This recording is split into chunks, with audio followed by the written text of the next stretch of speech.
Let's start with the AM News now. And the Promotion of Proper Human Sexual Rights and Ghanaian Family Values Bill, widely known as Anti-Gay Bill, has been reintroduced in Parliament and laid for consideration. The bill previously stalled amid legal challenges and was not transmitted to the then President Nana Addo Dankwa Akufo-Addo. With the new Parliament in place, minority MPs have revived it with Speaker support. Sponsor Reverend Tim Forjo blamed the earlier setback on Parliament's failure to forward the bill for presidential assent. This is the bill that our friends on the other side a few years ago were so enthused and championed greatly with all their strength. It even cascaded into various forms of propaganda and became topical in the run-up to the 2024 elections. Mr. Speaker, just as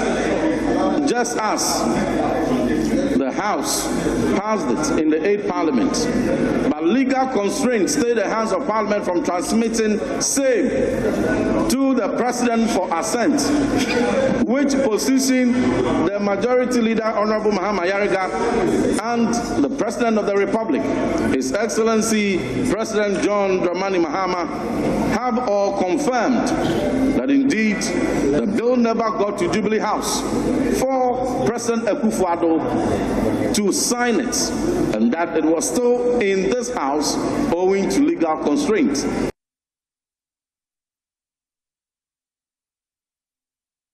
Now, Majority Leader Mahama Yariga, however, hit back, insisting that Parliament has to go over the process again because the former president refused to sign it. Never go to the Jubilee House. Yes, never. I have consistently said that the bill went to the Jubilee House and there was a refusal to receive it and to sign it. So he should desist. He should desist. He should desist from peddling such falsehood and draw me into this matter. Mr. Speaker, I have consistently said the bill went to the Flagstaff House and there was a refusal to receive it. Accompanied by a letter. And a communication was sent out from the Flagstaff House to this Parliament, asking this Parliament to desist from attempting to transmit the bill to the President. Mr. Speaker, and also the honourable member should be mindful of the fact that when he says my colleagues on the other side were enthusiastic, as if they are not enthusiastic today. When you look at the sponsors of the bill, his name comes first, Honorable John Tim Forjo. The second person, Samuel Nate George, is an NDC member of Parliament and a Minister of State. Honorable Mr. Emmanuel Kwesi Bejira is an NDC member of Parliament. Honorable Mrs. Helen Ajwa Ntosu is an NDC member of Parliament and a former Minister of State. Next week, I can mention many. Yes, many members of this House who are joining him to sponsor the bill. Well, interesting days in Parliament. So away from that, the board chairman of the Cape Coast Teaching Hospital, Dr. Joseph Note, has projected that the hospital's newly established stroke unit will reduce stroke-related mortality by up to 25%. Speaking at the unveiling ceremony, Dr. Note said the well-equipped facility, supported by trained specialists, will significantly enhance the delivery of specialized healthcare services. He added that the new unit positions the hospital among the country's leading health institutions in stroke care. A new era of quality healthcare delivery has begun at the Cape Coast Teaching Hospital following the unveiling of an 8-bed stroke ward funded by the Dr. Lee Jong-woo Fellowship Program through the Korea Foundation for International Healthcare, Kofi Ghana. According to the Chief Executive Officer of the hospital, Dr. Eric Kofi Njedu, the stroke unit marks a significant milestone in the delivery of specialized medical care. Unfortunately, until now, we have not had a dedicated stroke facility to provide the level of specialized care required for optimal outcomes. Patients were managed in general wards, often without the advanced monitoring systems and coordinated multidisciplinary care needed for acute stroke management. We recognize that this situation had to change. The vision for a dedicated stroke and a revascular unit at Cape Coast Teaching Hospital was therefore born out of necessity to reduce preventable deaths, improve recovery outcomes, and provide advanced neurovascular care. I wish to express our deepest appreciation to Kofi Ghana for their invaluable support. Your commitment to strengthening healthcare systems and investing in critical infrastructure has translated into real life-saving impact. The board chairman of the hospital, Dr. Joseph Nwete, noted that the new unit is projected to reduce stroke-related mortality by 25%. I think that it is going, as it's already been documented, stroke unit reduces the mortality by 25%. And I think that is an interesting thing. The only thing I noted also is that it looks like stroke, as we all know, is one of the causes of disability. My worry is that we are seeing young people get stroke, and that is very worrying. And I'm happy also to see the specialists here. And I know that once they've embraced it, they will give us their best. The Deputy Country Director of Kofi, Seo Yong-Koo, expressed appreciation for the hospital's cooperation, describing the new facility as a reflection of strong partnership. This achievement reflects our strong partnership. Looking ahead, I'm confident that our continued collaboration will bring even greater progress to healthcare in Ghana. From Cape Coast, Abigail Lissel and Chroma reports for Joy News. Now, local government minister Ahmed Ibrahim has announced a 300% increase in chief's allowance and raised judicial committee support from 30,000 cedis to 50,000, alongside training for legal committees and registrars. He said the move recognizes the vital role of traditional rulers in dispute resolution. The announcement was made at the Diamond Jubilee of the late Koro Wogore Canton II in Tumu. Rafiq Salam reports. Koro Wogore Canton II reigned as the head of the Sisala state between 1918 and 1951. Though not formally educated, Koro Wogore II understood earlier in life that education is the key to unlocking potential, driving progress, and empowering communities. It's been 75 years since his passing, and a colorful deba was organized under the theme separating the legacy of Koro Wogore Canton II from traditional leadership to educational development, aimed at highlighting his contribution to the Sisala state. The colorful ceremony was attended by people from all walks of life, including paramount, divisional, and sub-chiefs from the Sisala enclave and beyond, particularly traditional rulers from other traditional areas in the region and the Savannah region, particularly Gonjes, who they shared ancestral ties with. Paramount Chief of the Tumu traditional area, Koro Richard Babini Canton II, in a speech read on his behalf by his spokesperson, Canton Nurwi Mohammed, heaped encomiums and laudations on the government for initiating several policies which will have long-lasting impact on his people and the country at large. Koro Richard Babini Canton, however, pointed at some challenges he will want the government to help fix for them. The revival of the Tumu Cotton Journey is dear to my heart because it has the potential of providing direct and indirect jobs to many thousands of youth which can also boost the economy of the area. This fits directly into the 24-hour economy of the government's policy.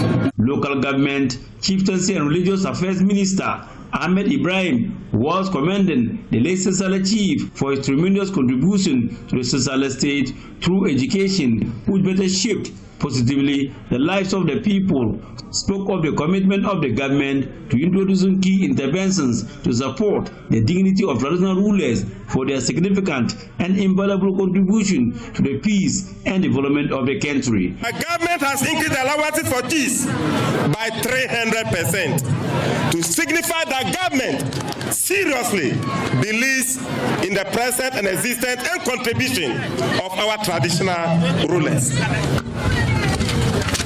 Government has also organized courses to build upon the capacity of our legal councils in our judicial committees, not forgetting the registers of the various regional houses of cheese. Government has also increased the judicial committee allowances of the various regional houses of cheese from 30,000 per quarter to 50,000. Ahmed Ibrahim disclosed that government will be constructing 24-hour economic markets in all 261 metropolitan, municipal, and districts in the country, calling on traditional rulers to collaborate with the MDCEs to acquire land for the laudable project. By March 2026, there's going to be saw cutting across all the districts in the Upper West region. And I therefore want to call on our traditional rulers to work collaboratively with our metropolitan, municipal, and district chief executives to make sure that land is released for the construction of this laudable legacy.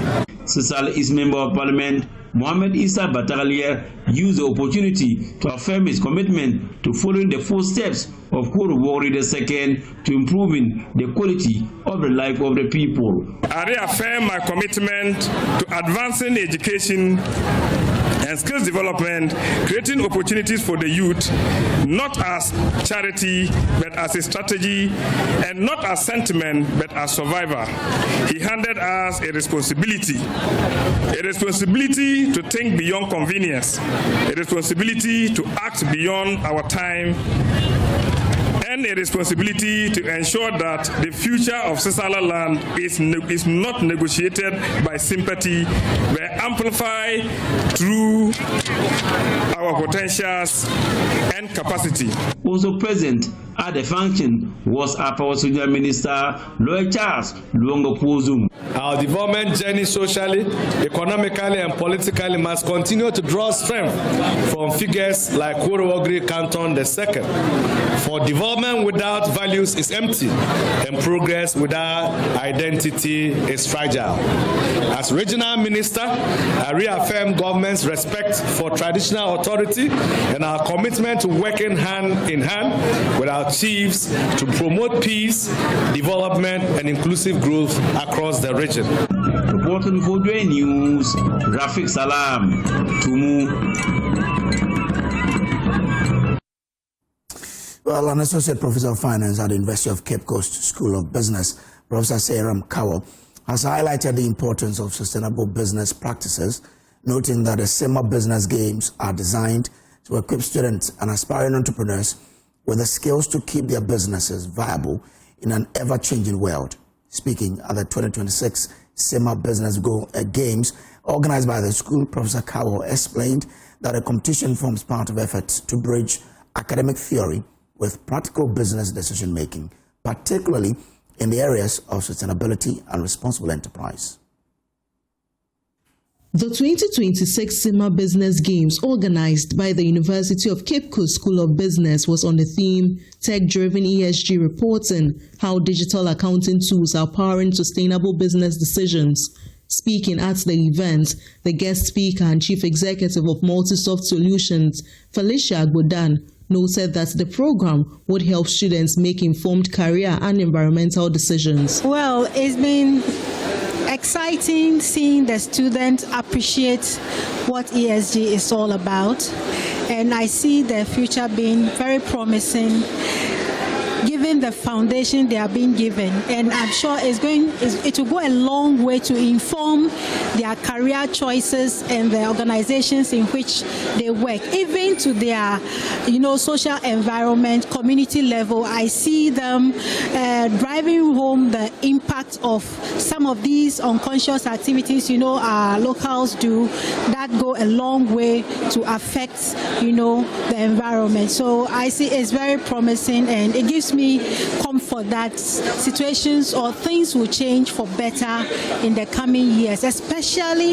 in terms of our waste disposal and many other things. On sustaining the environment through business choices, she outlined some measures that could ensure a safer and more sustainable environment. For instance, in our environment, we are gradually moving to thin clients where we don't have laptops or PCs for the users. They just have a screen where they log in. Everything is hosted on a central cloud. So, yeah, it will go a long way. The host of the Games, an associate professor of finance at the UCC School of Business, Professor Seiram Kawo, also indicated that the games are designed to help business owners understand how to sustain their enterprises. As we are doing this now, we are trying to ensure that businesses understand how sustainability works and how their businesses can outlive what they are doing.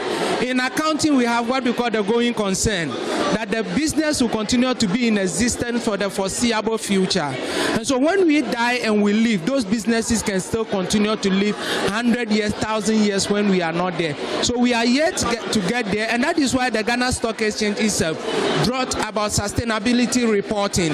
We have the Bank of Ghana talking about green financing, and all these things have brought about S1, S2 in the IFRS reporting that we have, and we hope that these things will continue to work, and the businesses give our young graduates the opportunity to exhibit the talents and the things that they have learned today. For the 2026 edition, 5 groups presenting projects on home ownership and construction featured, with the EcoTrack Group emerging as overall winners. From Cape Coast, Abigail Lissel and Koma reports for Joy News. A licensed Cocoa Buyers Association has expressed openness to debt restructuring agreement with the government as part of effort to reform Ghana's cocoa sector.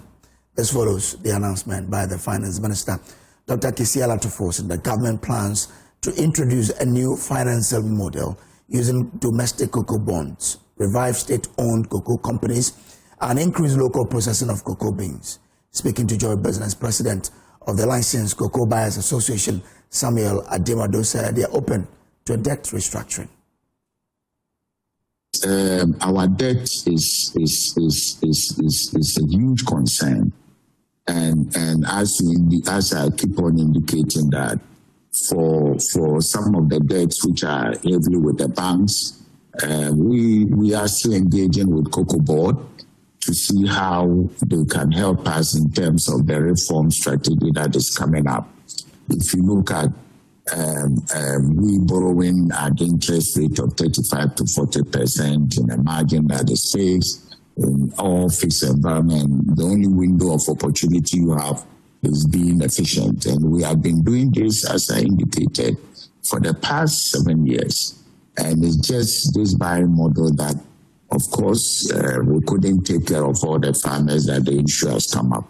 Now we are talking to Cocoa Board to see how, immediately we get paid of the bean or the bean that we supplied, so that we can also take care of our farmers, and then also to discuss with Cocoa Board of the challenges that we've gone through over the 7 years to see how we address. Mr. Ademedu, let me find this from you. Are your members open to any debt restructuring since government of Ghana is taking over the debt of Cocoa Board? Are you? You know, our debt is a commercial debt. It doesn't sit with government. It sits with various banks. It's people's money that we've paid from various banks. So ideally, it depends on the banks, individual banks with different boards for them to look at that. If the government can also, as we've indicated, government should also talk to the banks to see how we address this issue. So we are open to all options, options that will enable us to survive. As I indicated, some of our members have already collapsed, and being collapsed doesn't mean your debt has been written off. So we are open to all options available. Away from that, the Ghana National Chamber of Commerce and Industry has initiated discussions with the Ghana Association of Banks regarding persistent concerns of the affordability and accessibility of funds for businesses. This engagement comes despite recent positive economic indicators and improvements in the overall financial landscape. There is more in this report. Many businesses, particularly small and medium-sized enterprises, continue to face significant hurdles when trying to access financing. The Ghana National Chamber of Commerce and Industry has highlighted that high interest rates and stringent collateral requirements remain major deterrents, making it difficult for businesses to expand, innovate, and create jobs. Speaking at a high-level engagement with the Ghana Association of Banks, President of the Chamber, Stefan Mazen Abbas, emphasized that while macroeconomic figures might paint a promising picture, the real impact on businesses on the ground is often different. They are therefore advocating for more flexible lending policies and lower interest rates to truly empower the private sector to thrive. We've been working and speaking about it and advocating that the Bank of Ghana has made effort. It's on the flip side of it that we also have to work with the banks to ensure that accessibility becomes a thing of the present. That private sector can have access to funding, because the point is still the same. If it is cheap and you cannot access it, it is equally expensive. So we can only do that with the association. We can't go to the individual banks. So we came here this morning to be able to speak to them. We brought with us members of the chamber of the private sector, from industry, from trade, commerce, and all of that, to be able to also share their experiences with the association, the banking association, so that they can understand from us our pain and then the hustle we go through to be able to access this funding. In response, the Chief Executive Officer of the Ghana Association of Banks, John Iwa, acknowledged the GNCCI concerns and committed to exploring collaborative solutions to bridge the gap between economic improvements and practical access to finance for businesses across the country. It has been very fruitful, in a lot of respects revealing to us as well. And one key takeaway we are jotted down is, as banks, we need to communicate more. We need to share a lot more, because there are things that become more or less a problem for the banks. That's all in business. We'll wrap up with the commodities market, and that will be it for the AM news. After that, we'll bring you the AM sports. This year.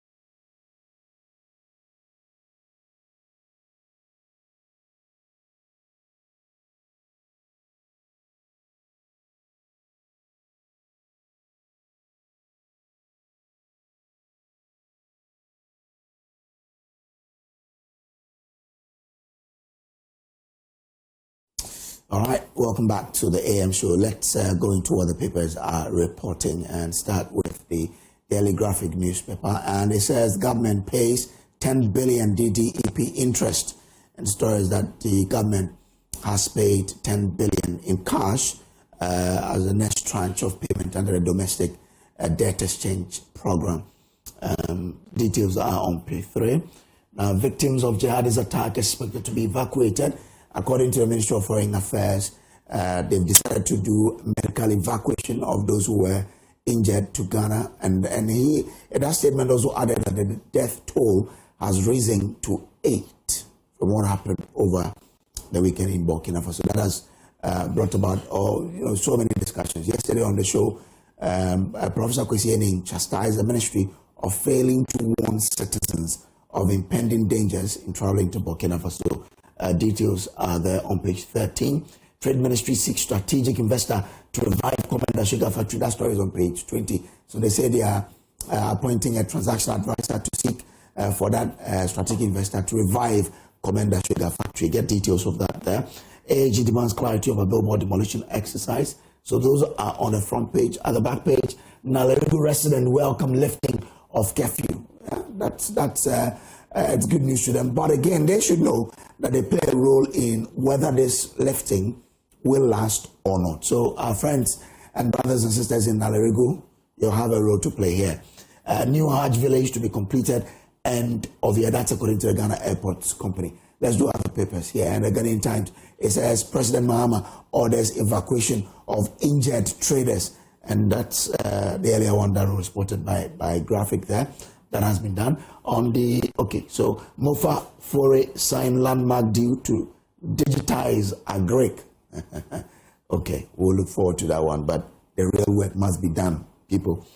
Police rearrest suspected cop killer, and IGP AG moved to compensate multimedia journalist after 8 years. Latif Mubakar's story is that one. Get it, details on page 2 of the paper. I think on page 3 rather. Now back page, tomato traders suspend Burkina Faso imports after deadly attack. We have to look within, and that's why I say the real work must be done. Agric Ministry, this is something we need to, attach all seriousness to. We need to lift, stop importing tomatoes. We have so many lands, arable land, and weather to do that. Protect Entamanso forest from destruction and encroachment. Ajinwo family urges government. That's Ghanaian Times. Let's do the insight. Mahama speaks on reparations for Africans is on page 3 of the paper. SMG condemns foiled coup plot in Burkina Faso. Oh, really?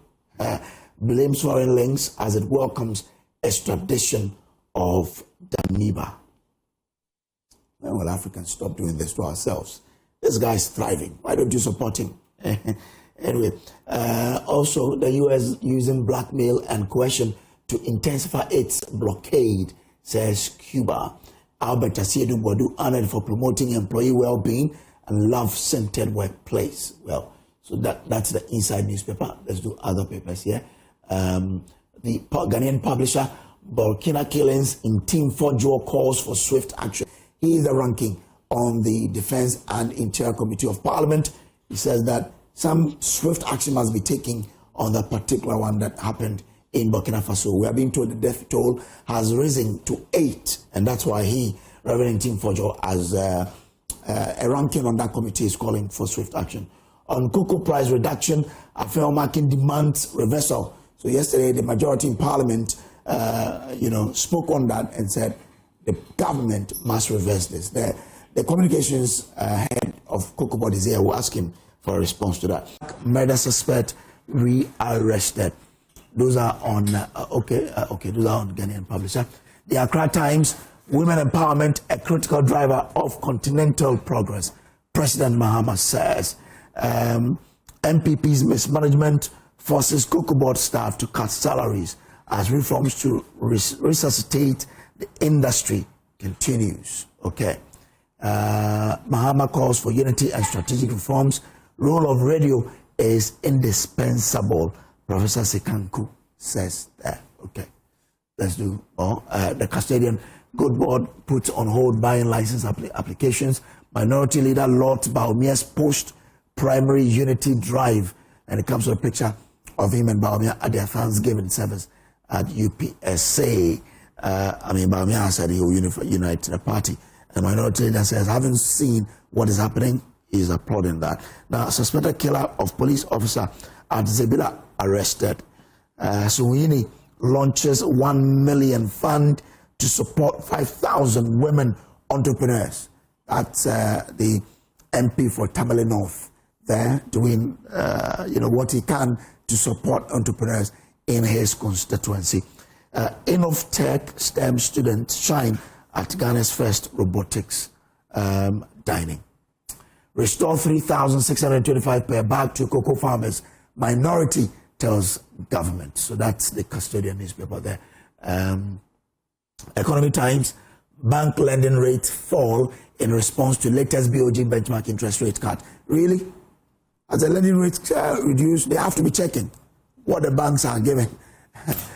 Maybe when they check, they will get to know what is really happening. GCB Bank prepares to launch non-interest banking window as board embarks on partnership visit to IIFM. That's the International Islamic Financial Institution there. Well, let me come in studio and welcome my guest for today. We've been joined by Kojo Puku. He is a regular on the show. He is a member of the MPP's Communications Directorate and the Executive Director for INSTEP, yeah? INSTEP, Institute for Energy Policies. Yeah, INSTEP, that's him there. And then Jerome is the Sam Jerome, Head of Corporate Communications of COCOBOD. And he is a Coco's son. Hi, how are you? Good morning, Kojo. Good morning, Sam. Everything good? I'm okay. Yourself? I'm good. Okay. We'll also be joined by Professor Smasapon. He's a senior research fellow, Kumasi Technical University, and Dr. Kwame Asante. He is with the Political Science Department, University of Ghana. He'll be joining us as well. But just before we get into the papers to discuss the issues coming up, let's tell you a story about the yeoman's job that some police people have done. Now, in a country where public trust in the police is often fragile, 3 officers in Techiman have performed a simple act of honesty that is resonating across the nation. Over the weekend, they discovered a Ghana must go bag containing staggering 85,000, a small fortune in cash that had fallen from a vehicle. Instead of looking the other way, they looked for the owner. That's wonderful, huh? Another Sabet has a story of the dawn encounter that turned into a powerful lesson in integrity. Watch this. It was a quiet dawn on Saturday at the Hanswa Brigade near Techiman. The world was just waking up, but for 3 officers stationed here, their day was about to take an unexpected turn. They spotted something by the roadside, a bag, the kind popularly known as Ghana must go. It had apparently fallen from a speeding vehicle. Their first instinct, to check for identification.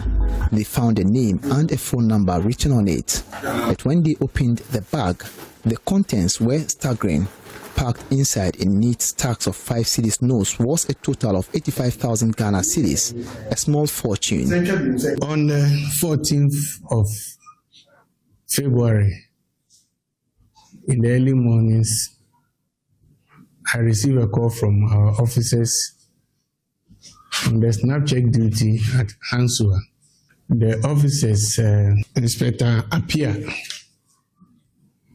Corporal Emanuela Asibiri, Corporal Inusa Shaibu, and Sergeant Albert Inkatia reported that whilst on duty, the officers found a bag, the Ghana must go type. And upon lifting it, they realized that it was quite heavy. In a country where mistrust of the police is high, the easiest, most cynical path would have been to keep the money. No one would have known. But these officers who are being honored today didn't hesitate. They made a call. So the officers called a number and Ofori responded. They asked him whether he was expecting any parcel from anywhere. Then he said yes, he was expecting a parcel from Wa, and he mentioned his location as Kumasi. They asked him a few questions, and they told him that since it was Saturday morning and they were falling off from duty, they will send a parcel to the regional headquarters so that he come around on Monday to come and identify it. That Monday was today at the Techiman Regional Police Command. After a series of questions to verify the rightful owner, an official handover took place. It was a simple, dignified ceremony, but the emotion was far from simple. Quite fast, by and also very around as I could see. Now, we are no person almost. I've been Bolivia, more Mutrimise or Mubafano Frame.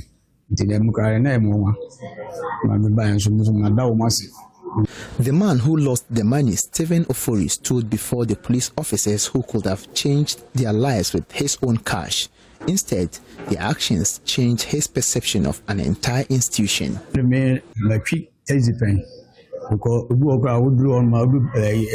Police for no baby sow. Not 5 city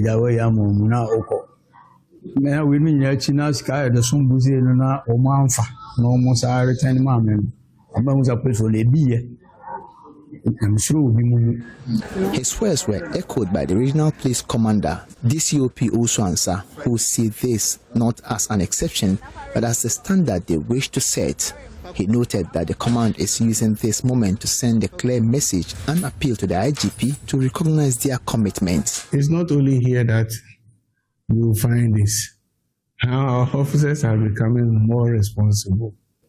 From us as a region, we have already done that. We have already commended them. And we believe that when it goes to Accra, the IGP himself will do something about it. In a single moment on a lonely route, these 3 officers did more than just return a lost bag of money. They returned something far more valuable to the public, a glimmer of hope. They proved that integrity is not just a word in a manual, but a choice made in a moment. And for that choice, they have not only earned the gratitude of one man, but the respect of a nation. Reporting for Joy News, Anas Sabit, Techiman. Well, so that is the wonderful story from Techiman, where police officers returned 85,000 Ghana cedis. This is what? Is it 8.5 million or so? 850,000. 850 million. 850 million cedis, yes. That's a lot of money. It's a lot of money, it's 85,000. Yeah. Somebody's jetry. Yeah. Jetry. Somebody's jetry. But I think the police have done very well. What my interest will be how much the owner gave them. If he should make a donation to the police and the police station. Okay. Because it's very imperative. If you don't, then that's where the problem becomes.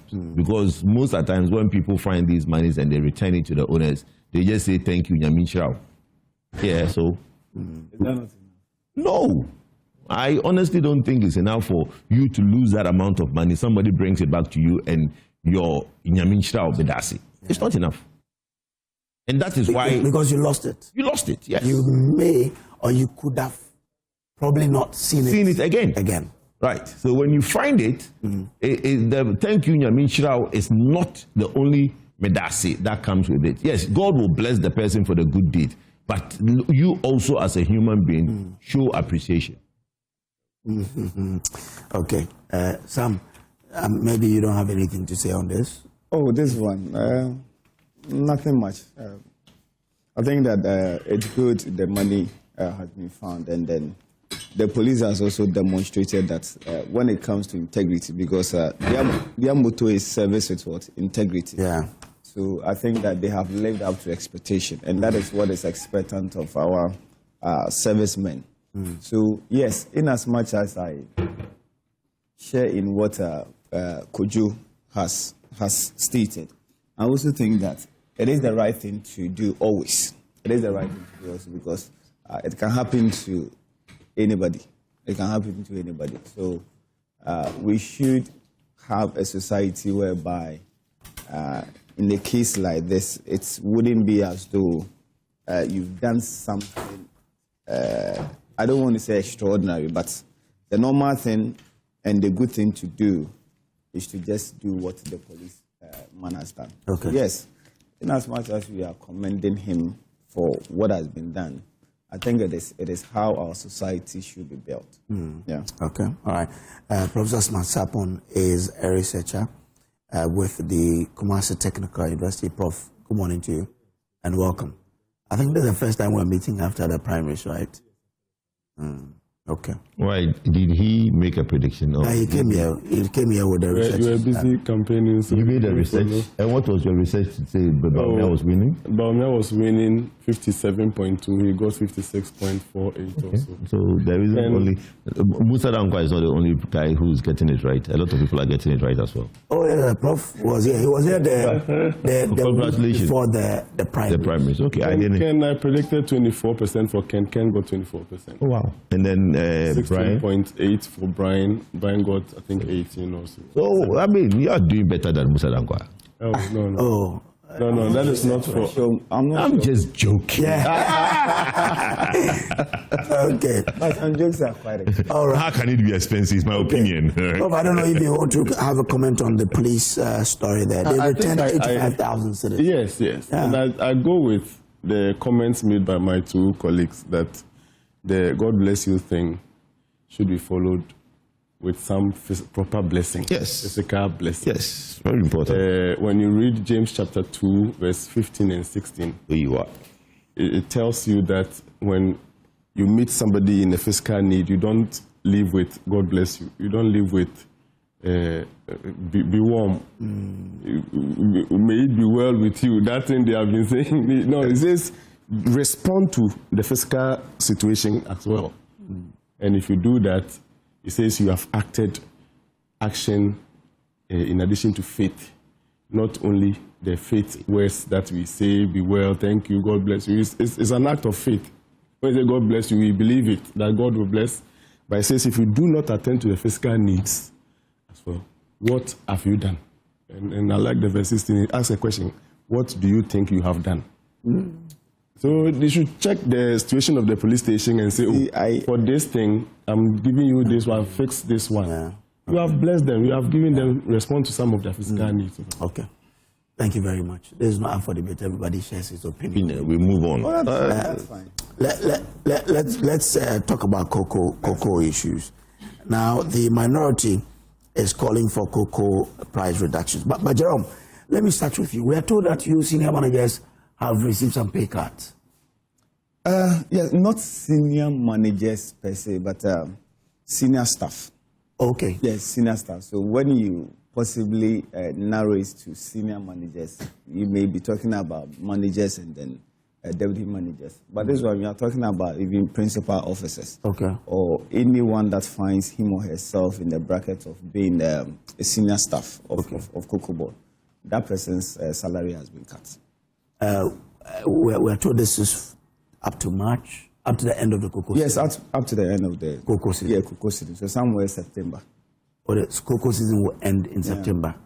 Yeah. No, cocoa season ends in the light crop. You start the new one in September, so why are you ending it in September? The cocoa year starts 1st of October. So it ends in September. Every year. Yes, so ordinarily, by July, August, internally, we would have been done. Winding up. With whatever that ought to be done. Writing letters to the LBCs and all that. If anybody has any bags of backlogs. But by September, we the season down. closed. Okay. You understand? By September, then October, 1st October, you start the new season. You start the new season. But 2024, 2025, we opened the season. 24 was in September, and then 2025 was in August. Okay, so this will last till somewhere September. August. Okay, yes, September. August. Okay, all right then. So some about 9 months of that. About 8 months. 8 months, rather. That's about 8 months. Okay, all right. So we will be following that up. Yeah, we'll be talking about that. I think that a reason necessitated that. Okay. And then, just in simple terms, the chief executive and then the management of Cocoa Board saw it not to be so much justified, as it were, because the staff of Cocoa Board is paid out of the sweat of the cocoa farmer. So, in these difficult times, if the cocoa farmer is taking a hit or has been affected adversely in respect of the person's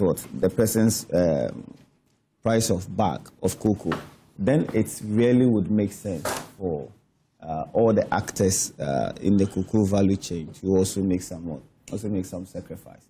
So the chief executive came out and said that yes, this is the way to go. And I might say that he even was of the view that it ought to have gone beyond the 20 and then the 10%. But it is quite unfortunate that this whole conversation has coincided with what is happening today, because it has been the plan of the chief executive. Because if you could remember, one of the complaints he has put out there is that the staff strength of Cocoa Board presented to him is too much. He has made it quite open. Okay, and he has been a chief executive who has come out openly to say that he even gets scared at the end of every month, seeing the amount of money that he is he's been paying, the Cocoa Board staff. So it is not surprising that this decision was very easy for him to take. It's not surprising at all, because he always have maintained that, look, we need to get things right. Because if we have been complaining over the years that Cocoa Board has been in difficulty, debt distress and all that, we cannot continue to do the very things which has led us to this extent. So do we know how much these cuts will be saving Cocoa Board monthly? See, I did a tentative calculation yesterday. Even though we are yet to receive the full or comprehensive savings that will be made, because you need some document from HR as well as the finance department. But if Cocoa Board is having about 10,000 staff and over 10,000 staff, and then you decide to just say maybe out of this 10,000 staff, you are having about 4,000 to being senior managers, and then taking a cut of maybe about 5,000 of it, you'll be saving not 500 of it, you'll be saving not less than 2 million or 3 million at the end of every month. That is a staff strength of Cocoa Board 10,000. Yes, that's what is there now. Okay. What is the exact number? As a PRO of the company, what is the exact number of the staff strength? Hold on.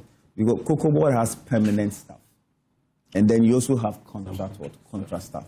So if I'm basing my argument on permanent staff is around 10,200. And the management at 4,000. No, you're not talking about I'm talking about senior staff. Okay, yeah, senior staff. Yes, and so managers. senior staff. So and managers. Tentatively, I don't have that figure.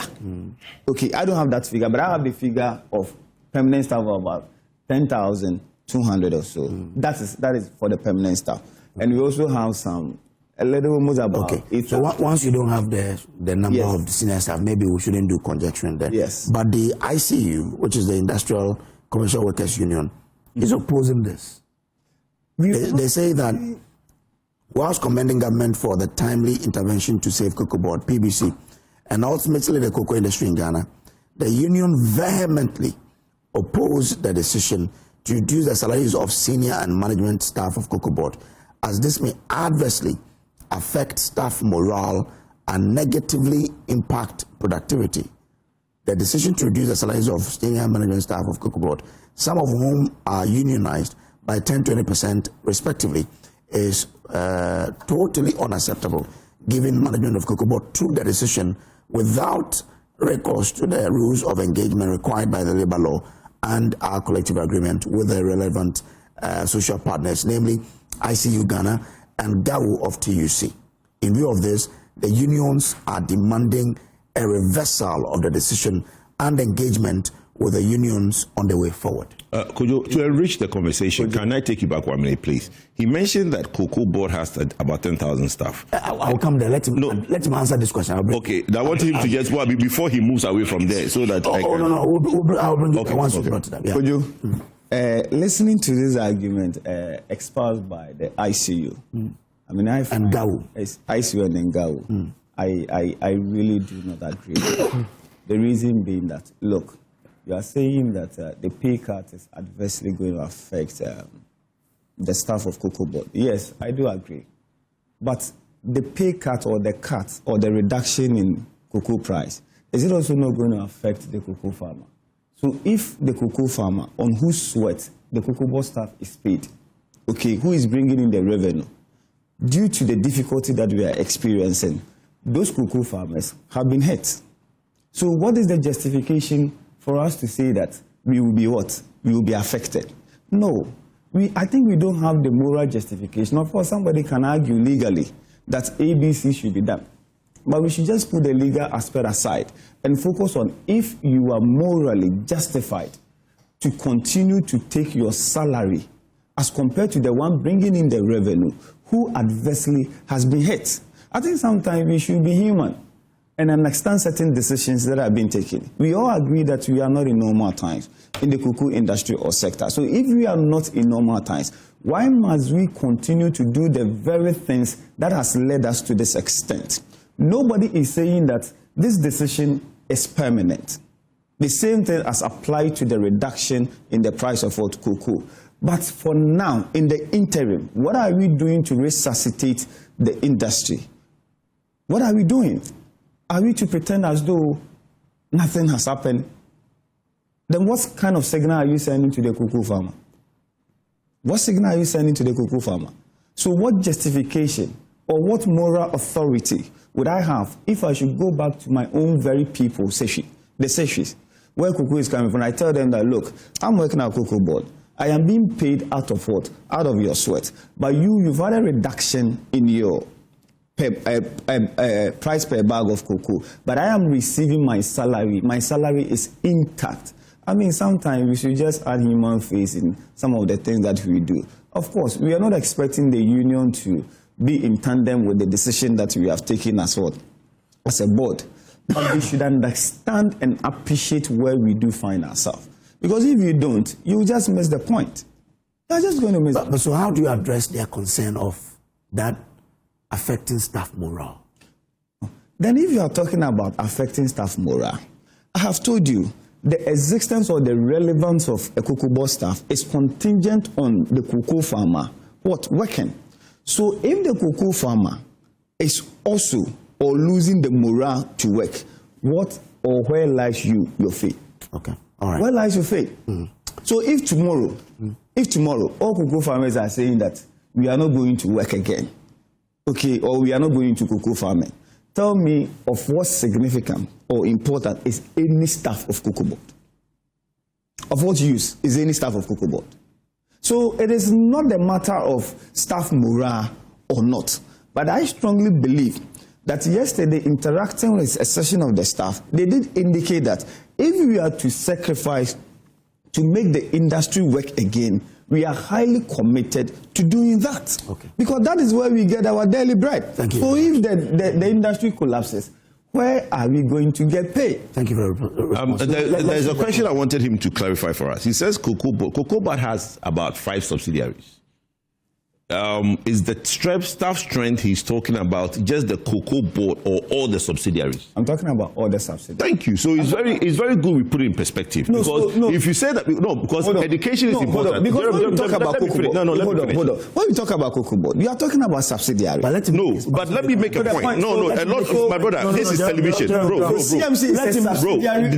Yes, but this let him make his point. No, but you see, there are limited liability companies under Cocoa Board. Cocoa Board is all the subsidiaries are wholly owned subsidiaries. Bro, we are educating the Ghanaian populace. Not everybody understands things the way you understand it. That is why whenever I'm on TV, it's good we educate. It's very important. When you said that Cocoa Board has a staff strength of 10,000, somebody would think that just that one entity had a staff strength of 10,000. That is why I wanted us to educate that Cocoa Board has Cocoa Research Institute of Ghana, Cocoa Health and Extension Division, Quality Control Company, Cocoa Marketing Company, right? Cocoa Seed Production Division. All of these fall under Cocoa Board. So that staff strength of 10,000, sorry? Add Cocoa Health and Extension. Cocoa Health and Extension, okay. Add Cocoa Clinic. Cocoa Clinic. All these are part of the 10,000 that he's talking about. Okay.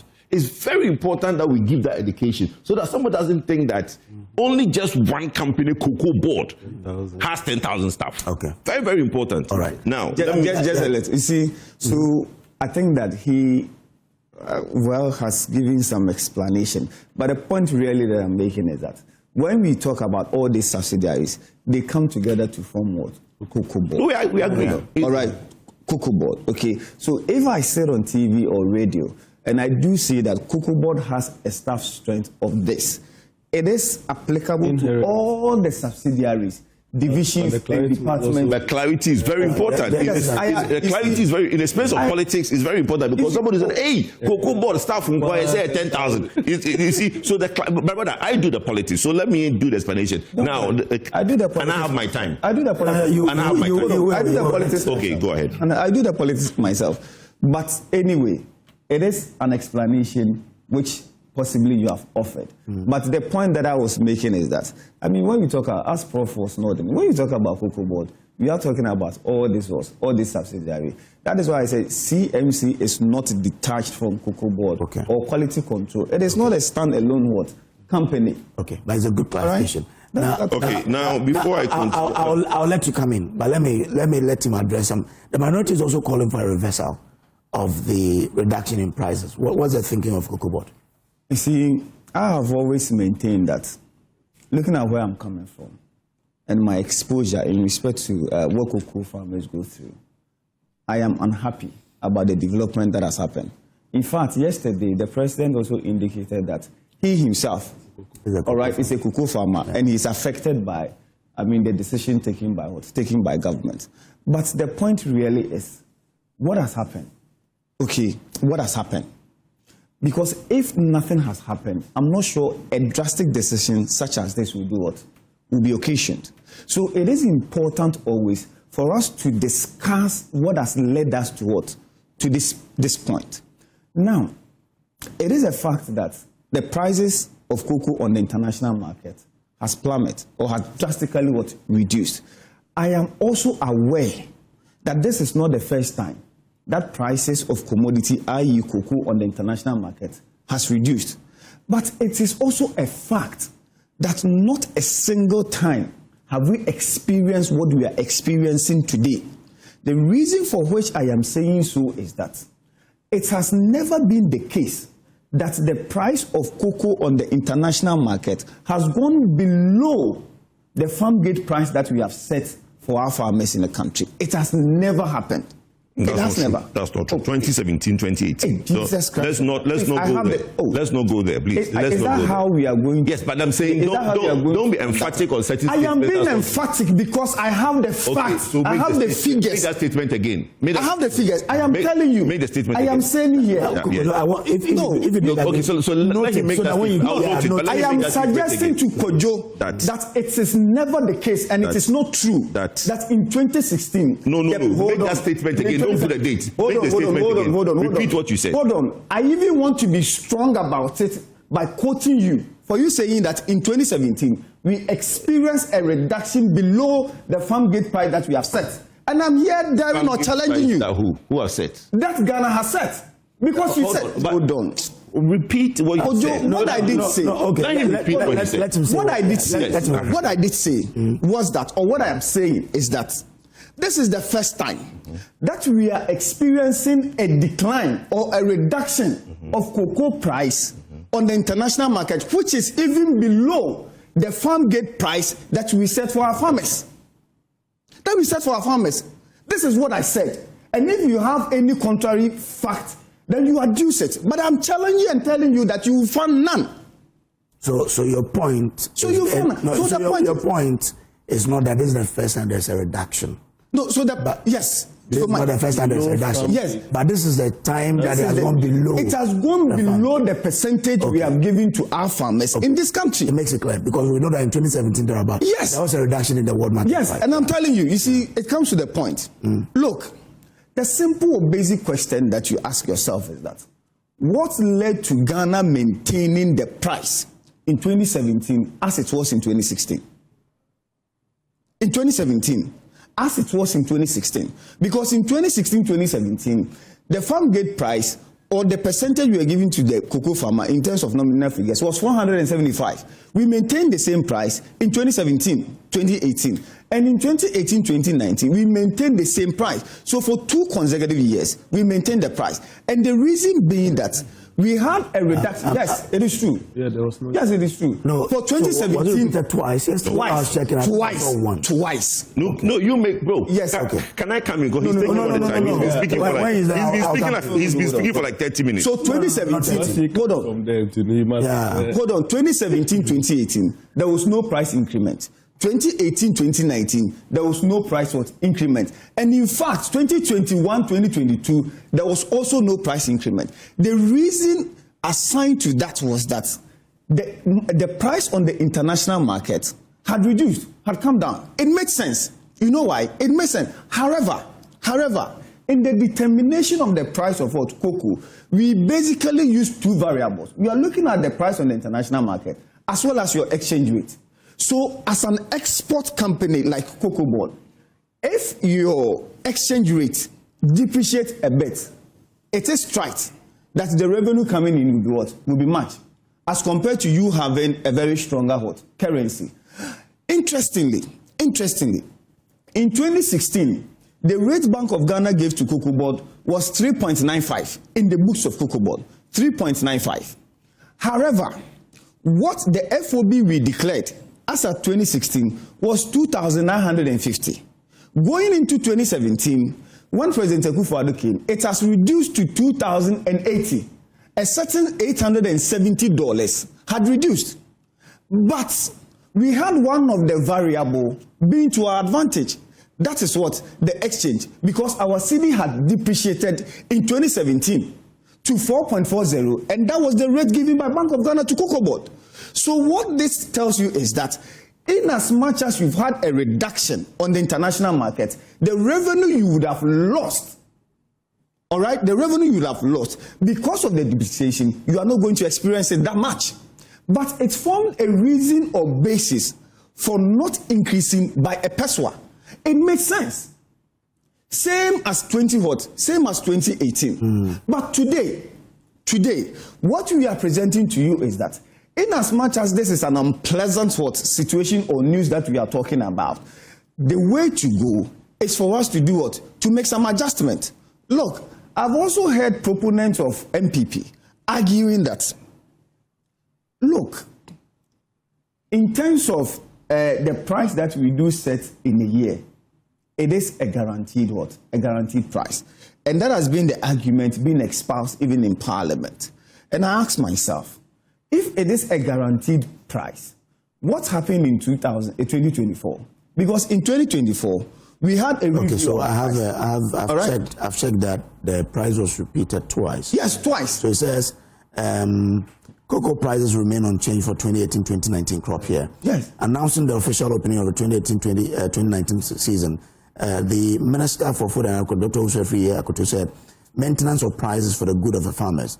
Government has maintained, it says, the price was also same in the 2016-2017. Yes. So they met it in 2016-2017, kept it for 2017-2018. Yes. And 2018-2019. Says, however, the Ghana Cocoa Board said the government must draw a roadmap to clear the outstanding debt of $1 billion accrued on its books as a result of maintaining the producer price of cocoa in the 2017-2018. So that is fine. So, I mean, the point has been made that for 2017-2018 and 2018-2020. So coming back to the guaranteed price. So what happened in 2024? 2024. So you wrap up for me. Yes, 2024. So that I go to the other guest. We set the price. We gave the farmer 3,000 Ghana cedis. And after a public outcry, we increased it by another 100 Ghana cedis, which meant that there was a review. Subsequently, last year, 2025, we set the price in August, gave the farmer a certain 3,228. And then just about 2 months, we had a review of it. What necessitated the review was that we have had a depreciation in our currency. We have had a depreciation in our currency. So if you have had a depreciation in our currency, it meant that we were raking in much revenue. So the cocoa farmer deserves a better price. So we further had to do to increase it. And that ought to have been the position. When you had a depreciation in your currency, you decided to maintain the price for 2 years, arguing that on the international market, it has reduced. Today, there is no single person on this earth that would argue that the prices of cocoa on the international market have not reduced. And I have even come into... So you said when you reviewed it upwards? Yes. We reviewed it upwards in 2025. We reviewed it upwards. In 2025? Yes. When? In October. So we did set the price in August, which was 3,228. And subsequently in October, we further reviewed it upwards and set it at 3,605. So that was That was an upwards adjustment. But the point really that I want to put across is that if you say it is a guaranteed price, then it is going to be static, or it's going to be unchanged for the entire season. But we have variables being determinant of the price. So you're not going to reverse. Hold on. Decision. So hold on. I need to move on to the as to reversing the decision or not. I sit here as the head of public affairs for Cocoa Board, but I don't sit here to speak for cabinet, because this was a cabinet decision, not even a Cocoa Board decision. But I'm telling you that it is important for us to scrutinize what has led to taking this decision, and also what have been the measures that have been put in place to ensure that we mitigate the challenges that we are facing today. That is the most important thing that we need to do. Let me bring discuss the measures being put in place, and I'm sure I'll get the opportunity. Let me bring you You've spoken for 1 hour. Which opportunity again you want? If I've spoken for 1 hour, then I don't worry. No, I'll just do let me greet all Muslims, and let me greet greet Dr. Mahmoud Baumia this morning, and greeting all Muslims at the start of Ramadan. May Allah shower them their grace and then endless blessing on all Muslims. Now that is out of the way, let's get to what my brother is talking about. You see, let me tell you something here. Let's not lose sight of what brought us here. Everybody wants to do the plenty talk for Ghanaians to lose sight how we got here. NDC is in their second year, not in their first year. Let's put that in perspective. They've enjoyed the beauty, the largesse, and all the things of that office for 1 year without any problem. They traveled around the world, they've done multiple trips, done board meetings in Ghana, UK, Cocoa, done all the things they need to do, enjoyed, bought multiple expensive cars, no problem. Kojo wrote a paper last year, May, saying that we are heading for this problem. Reason being that we started with artificial adjustment of our currency, where we were making the cedi too strong. And I said that this is going to affect the cocoa industry, because there are two variables that comes into selling cocoa. One, your price, your local currency, because you sell your cocoa in dollar, and when you repatriate the money back, you need to get cedis enough to beat your commitment. Two, there is no institutional memory today in both Cocoa Board and CMC. The CEO of Cocoa Board is new. The CEO of CMC is new. In fact, the DCEs, the Deputy Chief Executives in Cocoa Board, all of them are new. Deputy CEO of Cocoa Marketing Company is new. None of them were even brought in from within. They were all brought from outside. So when they sit to make decisions, there is no institutional memory. Now, my brother talks about, let me address something that he said that is wrong. My brother, listen. When you are selling something on the world market, the FOB, the world market price, is very important. Because, you see, they keep trying to say a percentage. This 70% guarantee price and all these things, it is something that the NDC have put around their neck. It has never existed. Nobody guaranteed the farmer a certain percentage. In the year, what the Cocoa Board does is look at the prevailing conditions and set the producer price. The reason the cocoa prices in those 2 seasons were not changed is not that the FOB in the world was the same. In 2017-2018 crop season, the world market price was about 1,700, 30% lower than what it was the previous year. Okay, so let's listen to this very well. You are saying that there's never been a time where the price given in the world market price is lower than the farm gate. It's not true. In 2017, it is in their document. In the 2024, what do you call it, financial statement issued by Cocoa Board themselves, 1.8.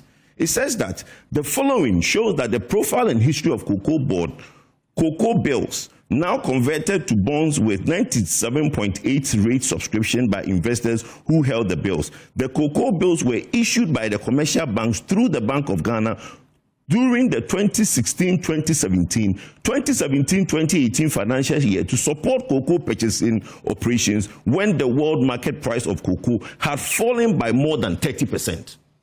So when that issue occurred, and the world market price has plummeted beyond what we have told the cocoa farmer. We didn't go to the cocoa farmer and ask that we're going to reduce the prices. We went to the commercial banks and raised a bond to pay them. Now, was that fall below the farm gate yes, price? Because the farm gate price that you have, give the producer price, the farm, what you've told them, if you, hold on, you are saying that 2 consecutive years, it was the same. Yeah. So it means that the first year, when it was set, cocoa at the world market price was a certain price. Yeah. The following year, it has dropped 30%. We maintained that price to the farmer. So it was below the farm gate price. It's here, their own document. You can see that document. But that's why it's saying that government had to do well to raise that. Thank you. Government raised money. So you are faced with the same situation. You have not tried to raise money. The bill is 11 billion Ghana cedis. You have taken the cheaper option to go and look at the, and then you see, let's address this problem. We are all cocoa farmers. But our plight is not the same as the plight of the cocoa farmer in the village. The president is a cocoa farmer, yes, but his plight, he can't stay and say, I'm affected. How are you affected? You have alternative income. I have alternative income. Does the cocoa farmer in King Kenso, in Dinyasa number 2, Asankore, in Nananko, do they have alternative incomes? No, they don't. So let's not sit here and say that I'm putting authority. What authority are you putting on? You have clearly said that there were 2 seasons where we maintained the price. In the Cocoa Board's own document, 1.8 of Cocoa Bonds, it clearly states that though cocoa price have fallen by 30%, we raised the bond. The MPP government raised the bond and paid the cocoa farmer. Let's stop this. Let's stop this, because you see, it's not about me and you. Because the plight of those in the farms today, what is even worse is the middlemen who try to do business out of this cocoa business. They have gone around as an aggregator and map up the cocoa from various cocoa farms. And they have put them in the 64 kg bags. And they are waiting to give it to the LBCs when they come. They have paid the cocoa farmer at the 3.6. Now they are stuck with the cocoa that the LBC is saying that I'll pay you 2.5. The loss, who takes care of that? Opon Kroma said a similar thing in the parliament yesterday, that somebody has 200 bags. As an aggregator. As an aggregator. Not an LBC. Not an LBC, an aggregator. 200 bags. 200,000 Ghana cedis. Who absorbed that cost? And you are saying that you have reduced salaries of senior staff. At what point did you realize that you have to reduce salaries? You see, when these things become an issue and everybody is talking about it, and you do a knee-jerk approach and go and reduce salaries, you are saying that Dr. Randiabe said that the staff strength of the institution is too huge. What did he do about it? When he realized there was a problem, what did he do about it? And we have NDC communicators, and my brother is trying to make it look like, let's look at measures. What measures? You guys announced that from now onwards, we are going to process cocoa locally. Ask him, since they've taken office in more than 40 months, have they ever met the producer, the cocoa manufacturing companies in the country? The ones that they met last week, the Niche and all these companies, have they met them in their office? Let's stop this cheap politics. You cannot just wake up and say that you are going to process 400,000 tons of cocoa.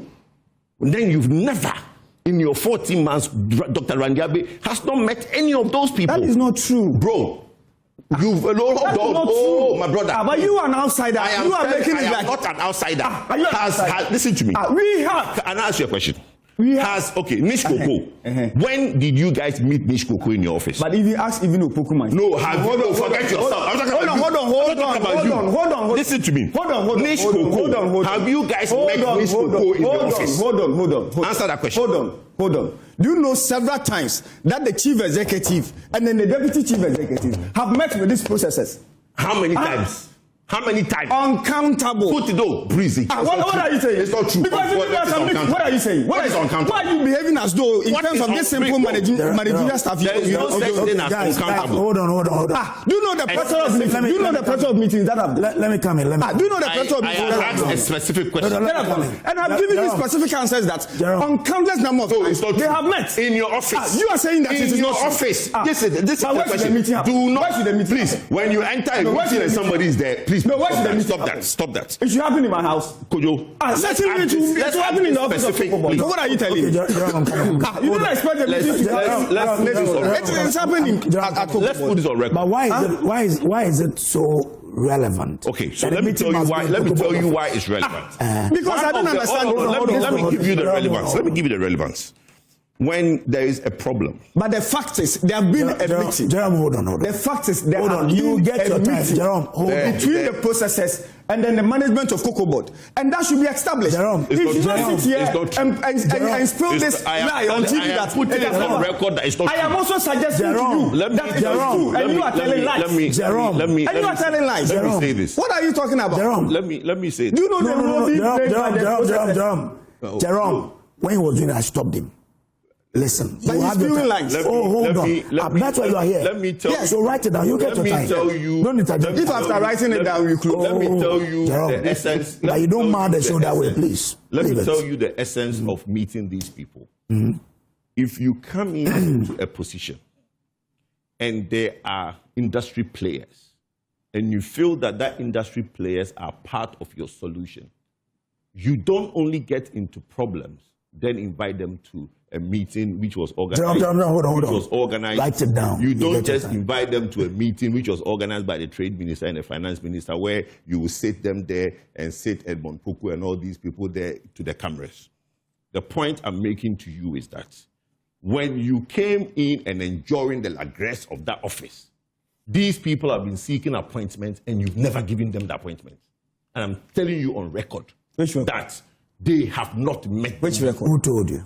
My brother, I'll keep my confidential information. Why? Like, hold on. I'm not going to put my confidential information on record. Okay, so what I am trying to explain is this. We have a problem. Let's not somebody wash it away with, let's see the way forward. There's no way forward. You created a problem yourself. Resolve it. This 70% guarantee that you've done. The other leg of the problem, and I want to land it here.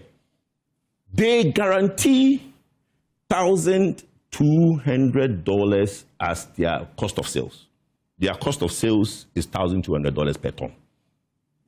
Right? Now, you are saying that you are guaranteeing 90% to the cocoa farmer. It means that you are incurring losses even from the day that you made these announcements. Because today, the price, when they made the announcement, the cocoa price in the world market was about 3,600. They get the LIB and all the other things that comes on board. That's about LID. LID, okay. You get the LID and all the things you get on board, which is about another $600 that they get on top. No, for 400. I mean, that's 400 for the LID, another 200. My brother, the LID is 400. That's another 200. Coming from where? You are just spewing lies on this TV. My brother, please. My brother, please. Can you calm down? No, you are not informed. Can you calm down? No, he's not informed. Please, I've been. Listen. Can you calm down? Informed. Please, can you? No, hold on. Can you calm down? You are exhibiting some gross. Bro. I've been working in cocoa board since 4 years time. Don't come and start talking like this. Since when? 4 years time. 4 years time. As what? Doing what? Okay. As what? Stop. You go and ask our FKP. Go and ask Cocoa Board about FKP around. Since when? Since when? For 1 year. Thank you. You 2012. You were there as what? You were there as 2012. You were there as what? Were you there as Goro Boy? Calm down. Possibly you were there as a Goro Boy. Yes. And if you were there as a Goro Boy. I'm there as Goro Boy. What did you know? In the streets. Hold on. I'm there as Goro Boy. Please. You didn't know anything there. But you are here painting the picture as though you have an inside information. I'm there. He is not having any inside information. Bro. He's just exhibiting some ignorance on this show. Can you counter it? I'm there. Yes, he's exhibiting some ignorance on this show. Bro. I'm there as Goro Boy. Listen, I'm there as let him land. Hold on. If he does not answer the $200, okay, so let me take away the 200. I'm even helping you. Let me take away the 200. Let me take it away. The point I'm making that I'm helping you. You're not even listening. I'm saying that at the point that you made that announcement, it's 3,600. You are saying that you are guaranteeing 90% to the farmer, which means that the amount of money left for you, even the cost of sales of 1,200, you are making losses. And I'm even adding that losses is mitigated by 400 LID and another 200 that comes in. You're going to ask me where I get this information from. And I'm telling you that, bro, because this is a public knowledge. Calm down. Guys, let me land. I'm landing. I have to. They are incurring losses, even with this announcement of a solution. And I want to let my brother be comfortable that I've been working in the corridors of CMC and Cocoa Board as a Guru boy for 14 years. Okay. So that's not a problem. But he can't try to come and tell me that he came for 1 year and he knows CMC and Cocoa Board more than me. I do. He doesn't. Okay, that's fine. That's fine. I do. Thank you very much. Yeah. You have no knowledge. Hold on, Sam. You're creating the impression. Write it down. Prof, come in here. Yeah. You know. How do we address Why should I sit down and make you suggest that you know? When minority says reverse it, the ICU and GAO says we oppose the reduction in our salaries, Cocoa Board says this is the best we can do. So Kojo, let me greet you once again, and let's give Jerome and Senior Kojo some water to drink. They've been very... No, he's the one trying to very busy this morning. Why? Me, I'm being mischievous. But this is how I see the situation. I think fundamentally, we all, both majority and minority, NDC, and every citizen, would see the reduction as unfortunate for the poor farmer. I'm using poor farmer because, like Kojo said, there are some of the farmers who are not poor. President Mahama is a farmer I know, but he cannot say he's been affected. I mean, what kind of effect? To Adebo or Smata as well, to the elephant, it is not much of a head. So, yes, some level of effect, but not as the government will not be equal to how you and I, our hometown, they will be affected. So it is an effect on the ordinary farmer, and that should center, for me, center in every conversation that we have. But I hear the defense and the counter defense and all those things, and we appear to be suggesting that it is nobody's making. I mean, when you sum everything up, it becomes nobody's making that the ordinary farmer is suffering. You follow the arguments that are going on, it becomes nobody takes responsibility. Majority, Dr. Aniabe and his team says it is somebody, it's everybody. It is the world market price, it is this, it is the previous government, it is the that, it is the that. It is everybody except themselves. So I wanted to find out, what do they also admit as their role in getting us to where we are? Because it cannot be that the office will be managed by people and then something comes out negative from that office and the reason is attributable to everybody else outside the office except the office. That for me is a state that we should begin to go there. Somebody must take some level of responsibility. I hear some of the communicators apologizing on behalf of Cocoa Board. But, I mean, Jerome is here. I have not seen Cocoa Board itself officially. Oh, no, so the chief executive, that's what I want. No, the chief executive has on countless times, rendered an apology. And I even sat here and I said that this is an unpleasant situation that we do find ourselves. But the defense sometimes overshadow. Let's have the farmer number one as our. The defense only comes in when the other side brings the position. Try to create the impression that they suddenly love the cocoa farmer more than what the government that has sought to securing the yes, but Kojo, even though price, and I hear people make that argument that pricing and then exchange rate, world market price and exchange rate are the two major effects of cocoa price or how we determine our price here in Ghana. We leave out, I don't know whether it is deliberately or not, time. Because in any market that exhibits volatility, you strike when the iron is hot, when the metal is hot, because you do not know the next spike, whether it's going to go up or come down. That would have also been somebody who are your trading experts, and I don't expect Randy to be a trading expert, everything all in one derby. There are people who are supposed to be managing some of these things in the office, being paid. Who are those that do the trading for Cocoa Board, and what was their advice? Because at a certain point in the year, we could have sold these same beans we are talking about from $7,200. Absolutely. The 2025-2026 season. We could. October was $7,200. You get it? We could. So those experts, and sometimes what I'm saying is that we have the option to sell at a point where the price is high. We do have that option. Whether you seek to apply spot sales or forward sales, you still have an option to sell, whether forward or whatever, at a time that you think it is at a certain peak. Price. Yeah, and when we don't do that, and then subsequently, unfortunately, the prices keeps coming down, and now we're at a level where we cannot tolerate below farm gate price. Then what it also means is that somebody at the managerial level somewhere, they're an expert in trading, who should have advised that, no, Randy, at this point, let's sell. They didn't do it. The politicians take everything onto themselves and they defend everything. When we must actually question those experts in there and what their advice were at the time that we should have sold this cocoa that we didn't sell. So they gave them that advice. They did not take. They gave them that advice. I am adding the bit of timing. And for me, some officers in Cocoa Board must take that responsibility. Yeah. Why they didn't sell when the price was high? Absolutely. Some experts in there must. Maybe they were thinking the price will go up. Yes. They were giving them the advice. They were not taking. So they have to give them mandate to sell. They were not giving them the mandate. That's fine. Let me listen to Prof. Let me listen to Prof, please. So that's one thing I want to bring in, that some price, world market price, yes, exchange rate, yes, but the third bit, which is the timing, the duty of some experts over the decision not to take. And I think it is one leg on which Cocoa Board must also accept some level of the responsibility, other than pushing it on almost everybody except them. Then the second thing I want to talk about is the guaranteed price.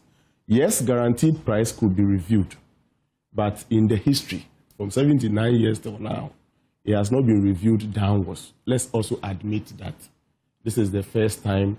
The guaranteed price serves as a certain floor price. You can't go below it. You can go above it. So, like you was mentioning, last year, there was a certain 120 Ghana cedi, and then an additional 450 Ghana cedi came to add, making that, taking the price from 3,001 to 3,650. So you can do the review, but let us not explain the review to mean that it can come down and then go up. At least if there is even no law restricting you from coming down. Precedence, and you have 79 years precedence to rely on and say it has never come down. So perhaps in Cocoa Board, review means don't go below the floor price. That could have been another interpretation of review. And I think that Cocoa Board must take responsibility for amending or revising the definition of review, and for the first time, letting it include going down. If this is allowed to stay, and the reasons we are giving is allowed to stay, one day we wake up and we will not find even one single cocoa farmer. Because he will be there. The reason why we gagged all of them and said that you cannot touch Ghana's cocoa. Ghana's cocoa, you grow it. But immediately you harvest it, it is no more your cocoa. How you brew it and everything is prescribed for you by Cocoa Board, so that we get the level of quality that we want. I am also in the cocoa industry. As for me, I can show you the things I do in cocoa. So Cocoa Board has taken over everything. Immediately you sell, they put their seal on it, and it is bought, it is sold. You can't have access to it again. In fact, try crossing the border with it and you see that we have lost here in Ghana. The reason why we did all that to tie the hands of farmers is that we have decided to give them guaranteed price. Okay. Yes, it can be reviewed, but I don't want us to go on the leg of reviewing, possible revision downwards. Okay. Then, I hope I'm finishing my points. Finish your point. Okay, very well. Then let me also say that the decision to move Cocoa Board from agric to finance should also be a matter of concern. When you do that, from where I sit, I see that then your eye is on the money, not on the beans. That's where it was before. It was a finance move to agric, and then went back to finance. Yes. But what I'm saying is that appropriately, the beans, as Jerome said, is the soul of everything Cocoa Board, cannot be under agric. The beans itself is a farm produce. cannot be under finance because the beans itself is because of their transactions and the syndication and all those things. But they can work with finance. Now it is moved to finance, and I don't know the extent to which they are working with the Ministry of Agric. I feel that our focus should be on the beans, move it back to Agric, then finance can heavily get itself involved in some of these things. I can see you want to take your time, so let me round it up by saying that it is not a pleasant one. I wish that we could reverse it if it is possible, because it will spoil the existing record. Okay. And I'm not sure politically it is even going to be good for the NDC to take this decision. Okay. Let us find a way of holding them up now in this bad time, so that when the good time comes, we can have a way of recovering whatever losses we will do by supporting them now. Okay. Jerome, we are selling the cocoa on the same market as Cote d'Ivoire. Why are they keeping theirs as 3,600 and we are reducing? Okay, so Kojo, I'll just answer that, but it is important for me to explain some of the things that Kojo did say on the set. You see, I'm giving you 5 minutes. He spoke about the fact that some cocoa bills or bonds were raised to purchase cocoa and all that. Look, what I wanted Kojo to put or state categorically was that we had the farm gate price, or the price on the international market, going below the farm gate price. That was not established. 2, let me tell you, if you go to raise bond to support the purchase of cocoa, it does not necessarily mean that your price had gone below what you have set, but your percentage that you get as cocoa board possibly has reduced. As he was talking about the fact that today we've given the cocoa farmer 90% out of the 100% or out of the 4,200 that we declared. So what it means is that cocoa board and other actors in the industry would have to, which is insignificant. So when you do that, it means that you will require another money in order to execute your operations. So if in this instance you go and get that, it does not necessarily mean that. Okay, and then number 2, he was trying to talk about the overvaluation of the currency and what have you. So I asked myself this simple question. What happened in 2007? What happened in 2007? When we had our currency, all right, 90 pesos as against what? $1. Is that not constituting overvaluation? And no surprising that just in about 3-4 months. Hold on. His argument has been, and he's not the first person to have espoused this proposition. Hold on. Why would you have? He's talking about denomination. Listen. He's talking about He spoke about. What are you doing? No. He spoke about exchange rate, and not the denomination of the. No, hold on. So when he says the exchange rate is not natural. Hold on. So when we redenominated our currency, what did we seek to do? No, but I'm saying, Sam, you have to be with me. Flow with me. Yes, I'm I am saying that his argument is about the fact that he doesn't believe the exchange rate now is natural. Yes, so he means that the CD has been overvalued. That is what it means. Okay. You understand? And what I'm asking is that when we redenominated our currency in 2007, what triggered that? And it was to deal with what problem? Because our CD had depreciated against what? Against the major trading currencies. Not true. Correct him, please. It's not true. Correct him. Hold on. Redenomination and appreciation of currency is not the same thing. The dollar at that time was 9,200 cedis to the dollar. When we redenominated, it became 9.92 pesos to the dollar.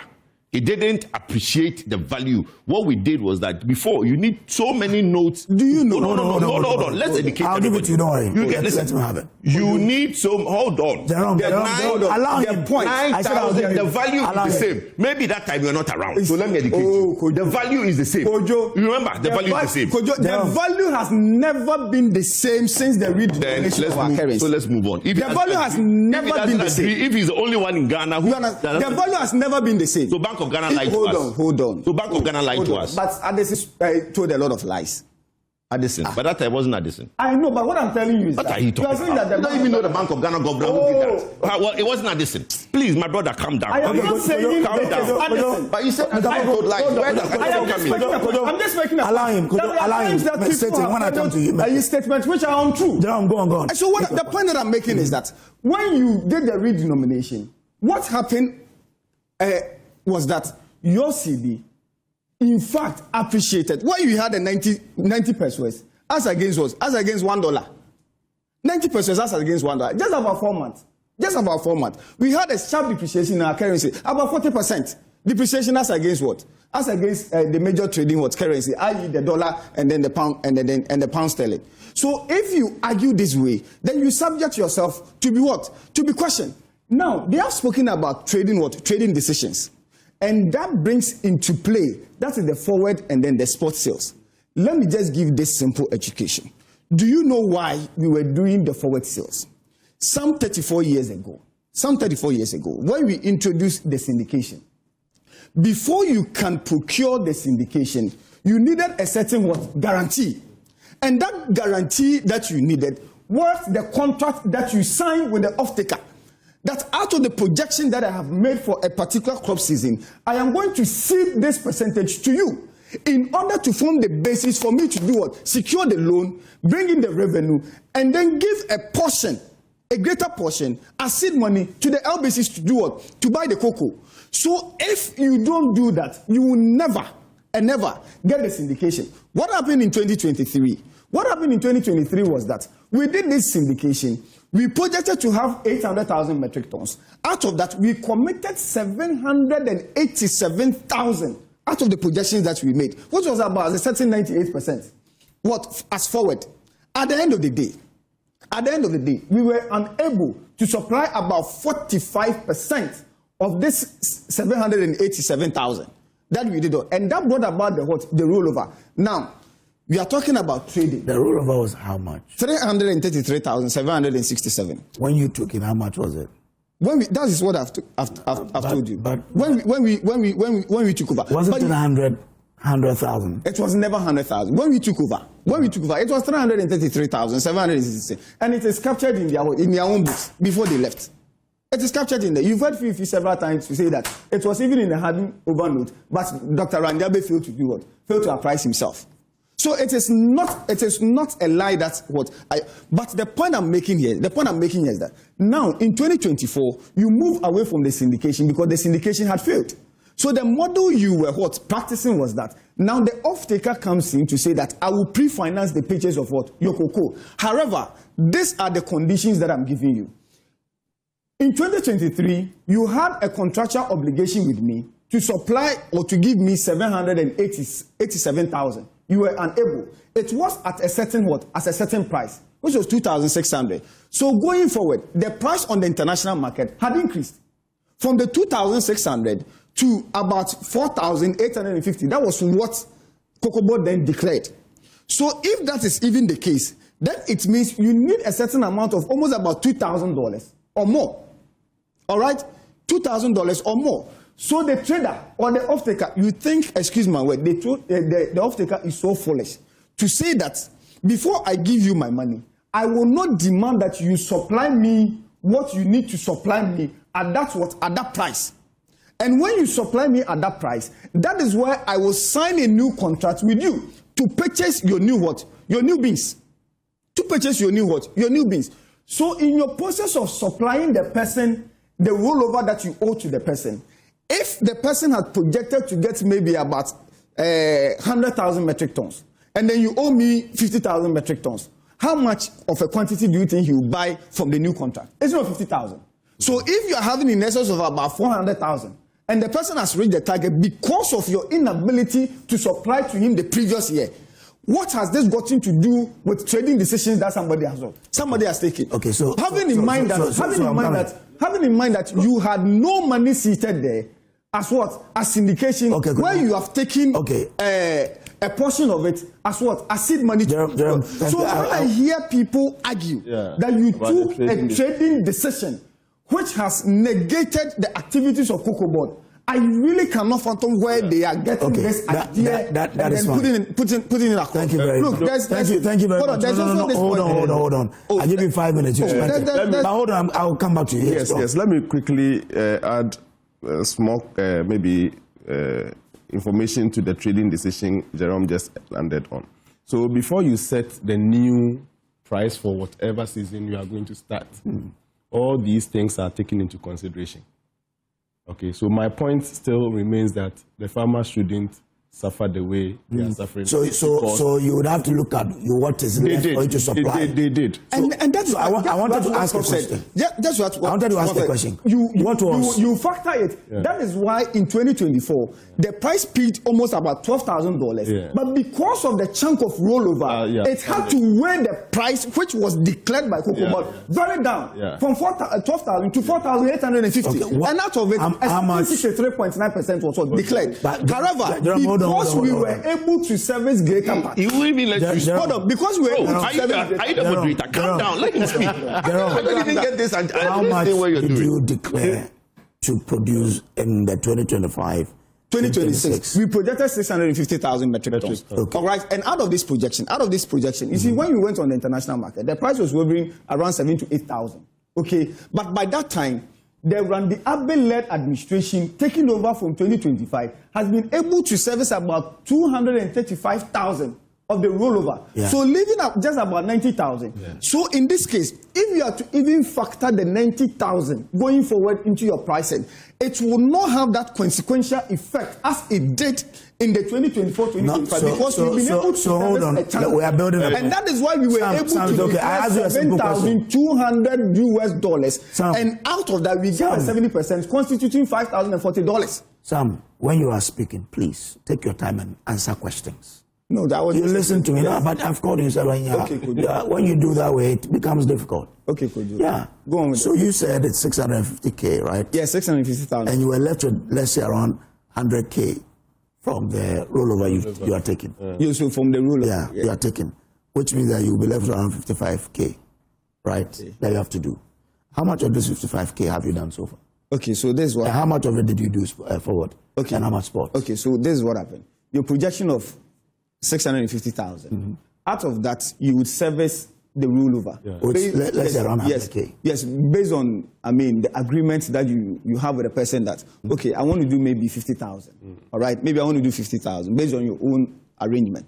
Now, before the agitation. You want to do 50,000 as what? Oh, out of the 90,000 that I need you want to service. You service 50 I'm serving maybe 50,000. Is that a decision you for this year? I'm just explaining. I'm just. No, he's there. I don't want. Hold on. I want the real decision. Hold on. I'm explaining something. Okay. But the point that I'm making is that we having this 90,000 or factoring it in. That's okay. We have a rollover of 90,000, and it's going to be deducted from this 650,000. So that even made us be able to declare the FOB price or the achieved FOB that we declared of 7,200 before the farmers were complaining. Out of this 650,000, we've been able to assign. Listen to my words carefully. We've been able to assign 530,000 metric tons. And when I say we've been able to assign, what it then means is that the off-taker that we are making sale of this produce to has taken delivery,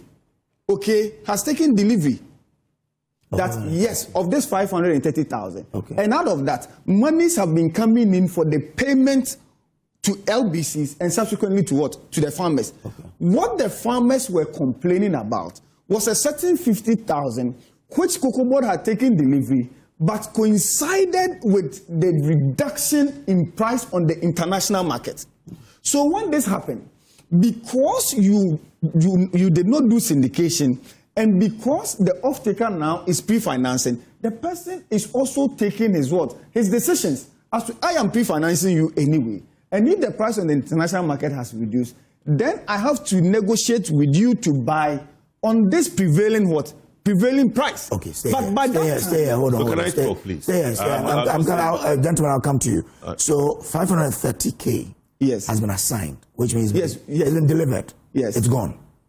How much did we agree to that off-taker to sell this to? How much? $7,200 US. $7,200 US dollars. Okay. Now you said that, so it means that we were looking around 500. Okay, 600K. 650. No, 50. But for 50 years to settle the arrears. So we had hypothetically, right? So we had around 600K. Okay. And we had already assigned 530. Yeah, which means that it is level some 70K and that you need to do. Yes. And that hold on. Do we have the agreement? Yes, and that is let's build it gradually. Okay. So 730K at 7,200. Okay. So what is bringing about this reduction, because the world market price has come down, is affecting the 70K. Okay. Right?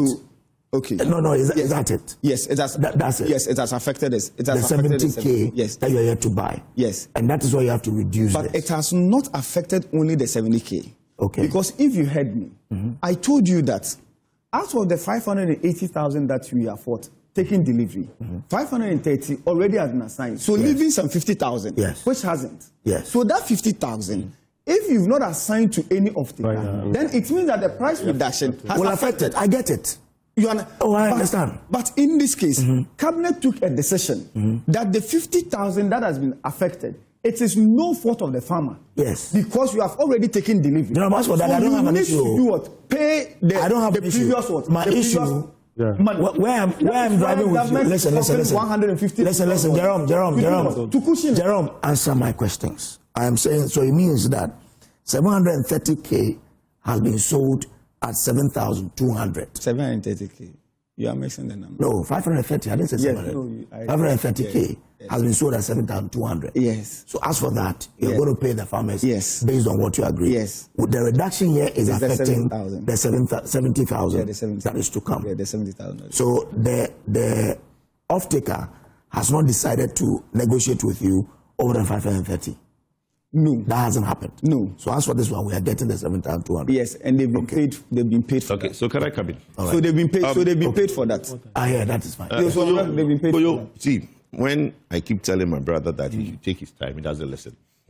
I was helping him to say that aside the market price that Cocoa Board gets, they get LID of 400 yes, and an extra 200. He's shouting, hey, where is it from? Oh, my brother, calm down.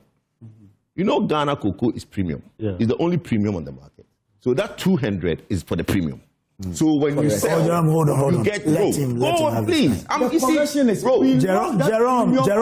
When we negotiated together with Cote d'Ivoire for the LID, my brother. No, that should be made. That is a fact.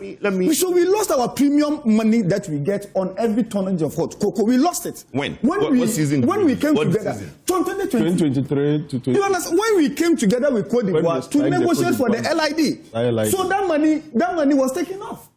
Okay. That money was taken off. Gentlemen, let me take a quick break. I'll be back, and then we can continue. Stay on. All right, welcome back to the show.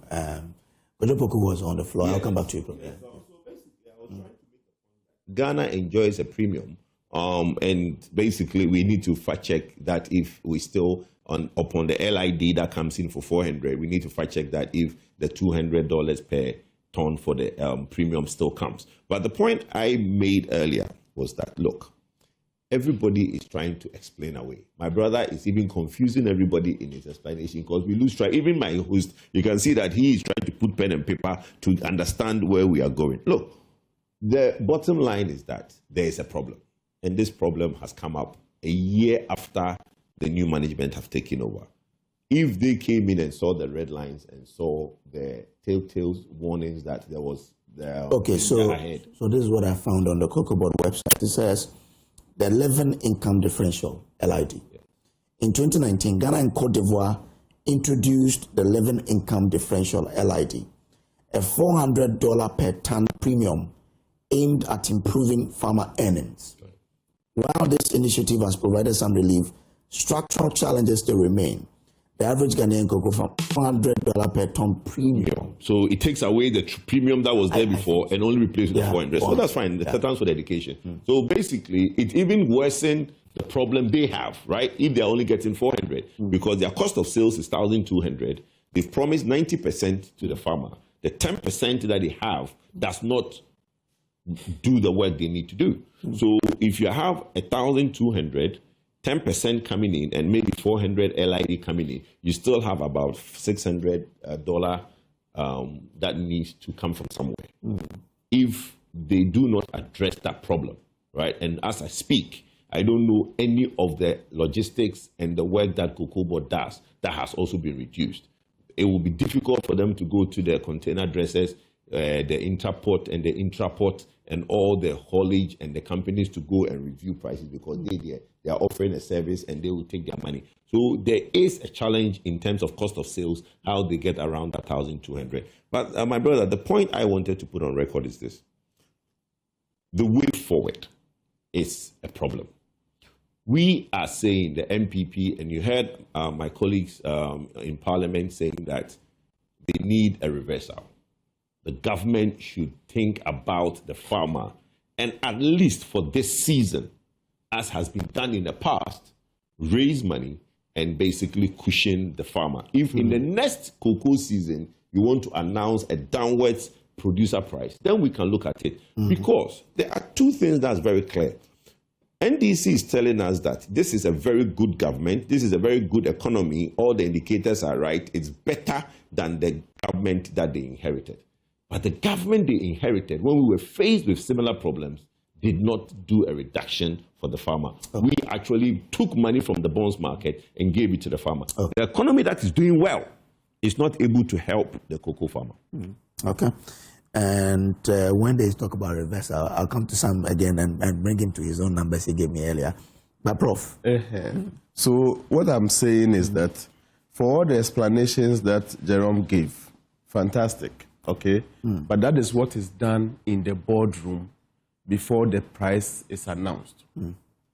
And once the price is announced, he made reference to, for example, 2024, 2025, that it had a smooth year, cocoa season, for both the main crop and the light crop. And within that 2024-2025 season, they were able to recover some percentage of the rollover, to the extent that we are starting 2025-2026 with a 100,000, which they decided to do 50. 100,000. It's even it's about 90,000.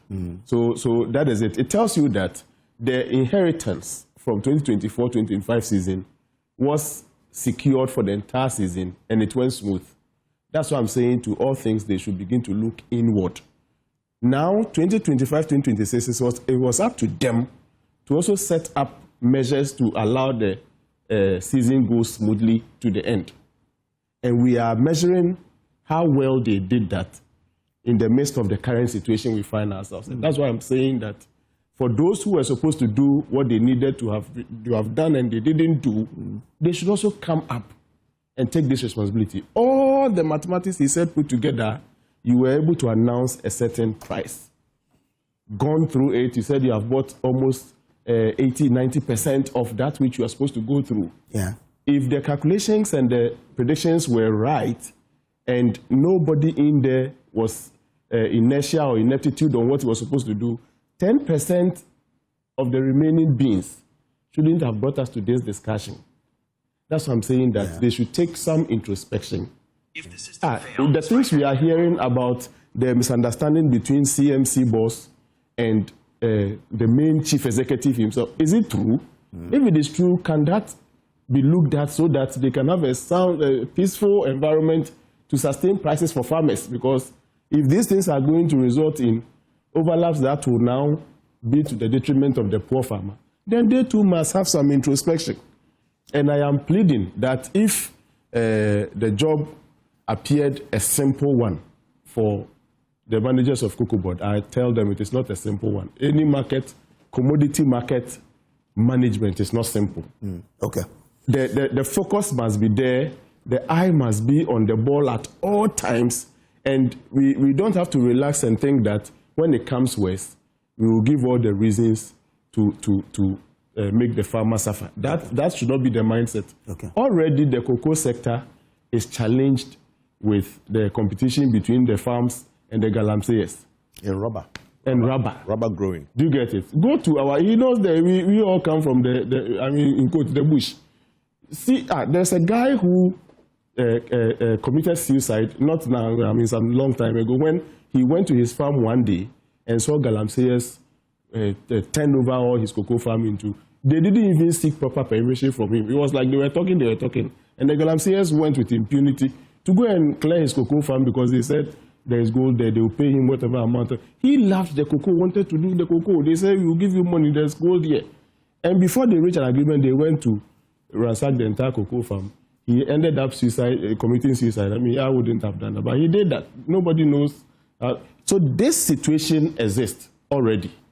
And you know very well that as part of the things you do, and I've been following Cocoa Board, you are trying to educate the people to stay on the farms, not to sell their cocoas to Galamseyers and all those things.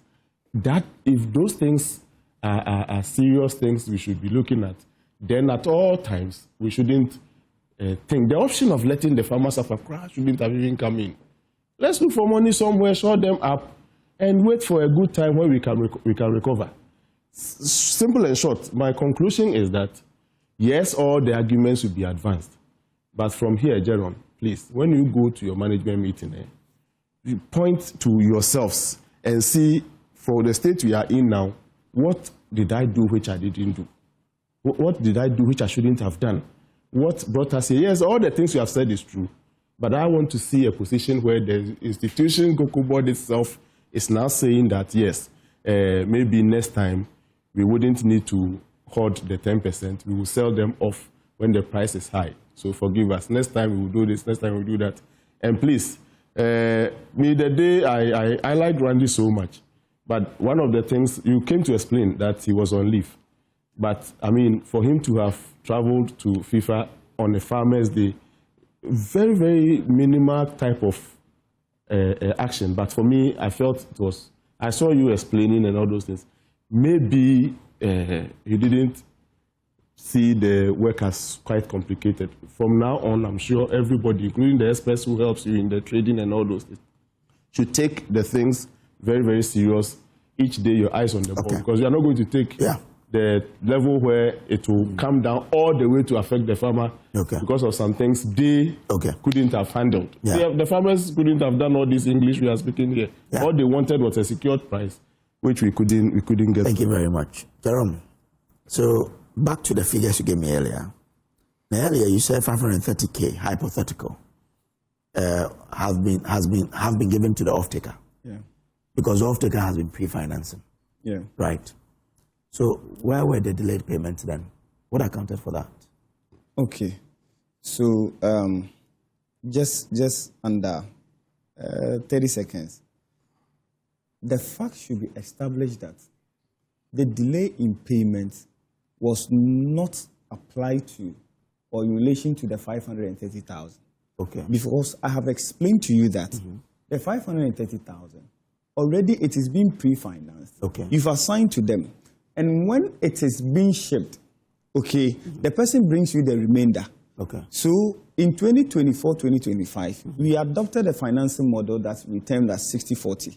So the off-taker will pre-finance by bringing 60% of the total quantum of tonnage that he has agreed with you to do to purchase. Okay.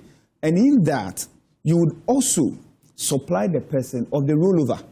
And that answers Paul's question that why did we have a smooth running on the 2024-2025 season? You had it a bit smooth because the off-taker was waiting patiently for you to supply the rollover for him or her to make profit. Because he, after also taking delivery of it, is going to sell. So if you are giving me what you ought to have given me at 2,600, when I even take more than half of it, I am making profit. I'm making abnormal profit or supernormal profit. Okay, to my question. So we did. Now, the 530,000 that we had sold, we do not have issues as to. That is why the LBCs and some farmers, last week I was here at PM Express, and a farmer was called, and the question was put to him directly by Evans, that have you been paid? And he answered in the affirmative, yes, I have been what? Paid. However, there are some that I have given to the PCs and the PCs which have not been paid. And that formed part of the 50,000, which became an issue. That at the time that Cocoa Board took delivery of that 50,000, the prices had begun to do what? To fall. So if the price had not fall, you know that I am going to assign this 50,000 to maybe Ofi or Olam. You understand? This company at this price of what? $7,200. You're losing me there. No. Let's take it one by one. Okay. Now, 530 yes. of the 2025-2026 crop season yes. has been supplied. Yes. Okay. And what we are left with in the 2025-2026 season is 70K. You gave me that figure earlier, 70K, because according to you, in the 90-something thousand that was remaining for us to supply rollover, we had decided to do 50K. That's right. You gave me those numbers, right? So all that I want to understand is that 530K has been supplied at $7,200. And you said 60-40. So assuming that the off-taker has brought in 60% of this value already. Are we clear on that? We are clear on that. Even this time, the off-taker should bring 80% because we have even departed from the 60-40 to 80-20. Okay. Based on the achieved FOB that we did declare, which was 7,200. Okay. So it is on the basis that if you bring 80% of it, it will be able to pay the farmer share, and also other administrative or other industry costs prior to what? Prior to shipping. Okay. So the off-taker is assumed to have brought in 80% of the value for the 530. And you are saying that the farmers who are complaining of not being paid is part of the remainder of the 70K. Where is the 50K coming from? You mentioned the 50K. Yes, you did not understand. What I did say was that out of the projected 650,000 K, yes, 580,000 have been what? Have been taken out. And out of the 580,000, 530 have been assigned. Yes, leaving 50,000. Yes, I get it. And that 50,000 is what the farmer sold to the LBCs. But the LBCs, Cocoa Board took delivery of those 50,000. But unfortunately, at the time maybe Cocoa Board would assign to an off-taker, the price had reduced. For the 70,000, it has not even come to Cocoa Board at all. Okay. So let's do the numbers. So we have 530K, right? That has been given. 50K is with Cocoa Board, but has not paid for it, right? Because it's been given to the LBCs.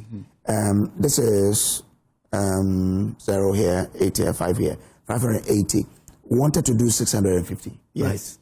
Okay, so if you take 650 out of 580 out of 650, it's left with 70K. Yes. So that is what the reduction is going to affect. Yes, that is what the reduction is affecting.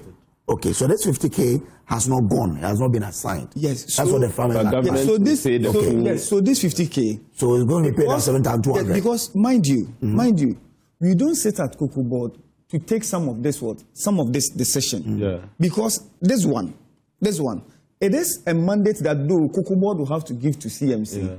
But looking at where the prices had reduced to, you needed the buy-in of what? Of government.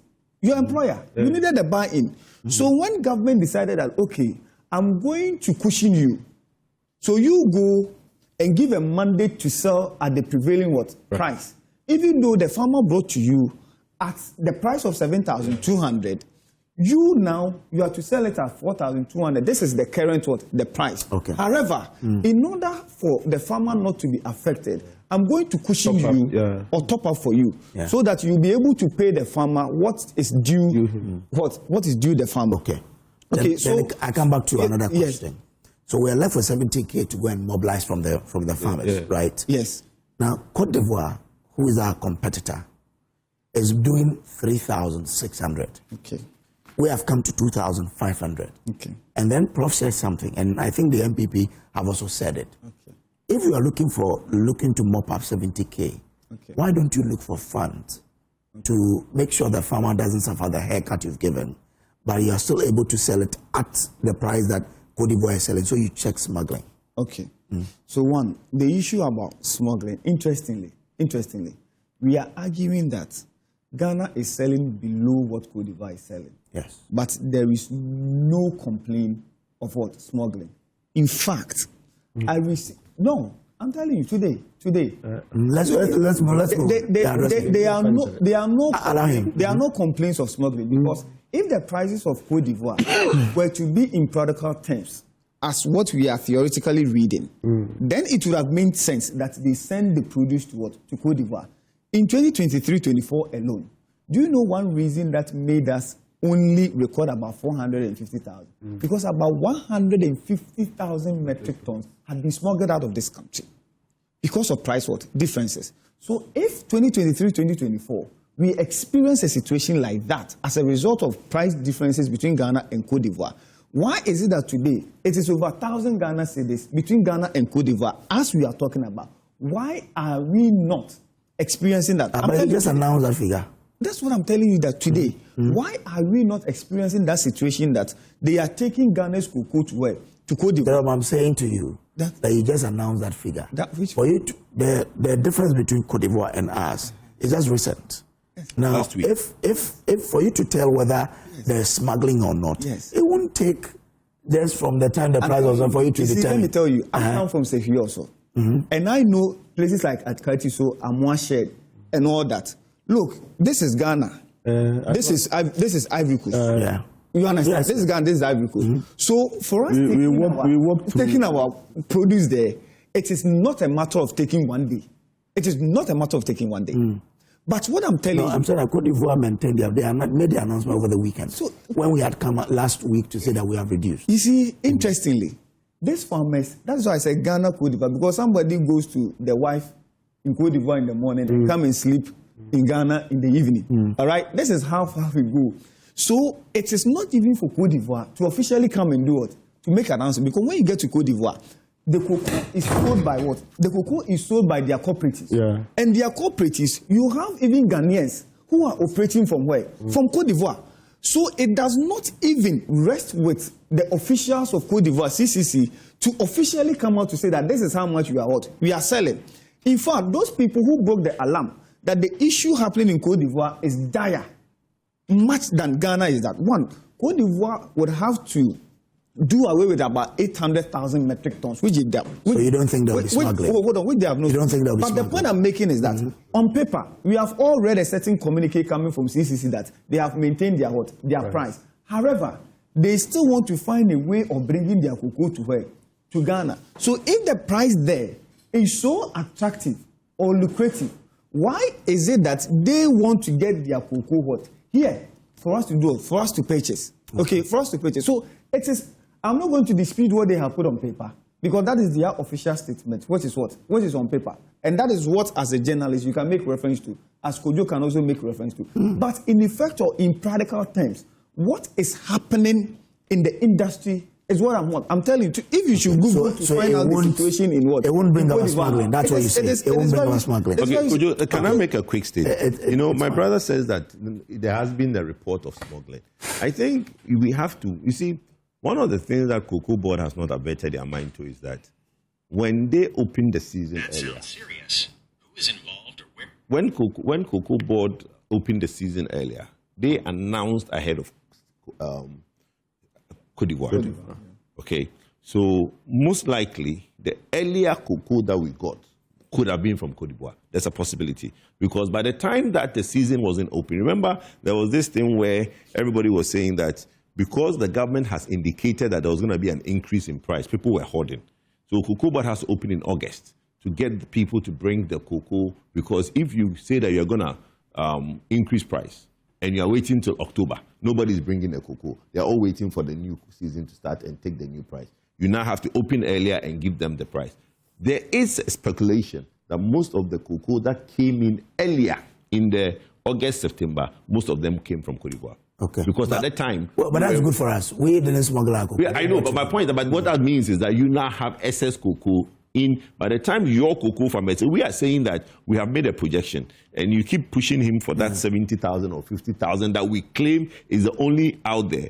Can I show you that there's more than 70,000 tons of cocoa out there? Okay. All right. Thank you very much, gentlemen. We'll now we'll move to Parliament and talk about the Anti-Gay Bill. LGBT bill has been laid again? Yeah, it's been laid again. Oh, wow.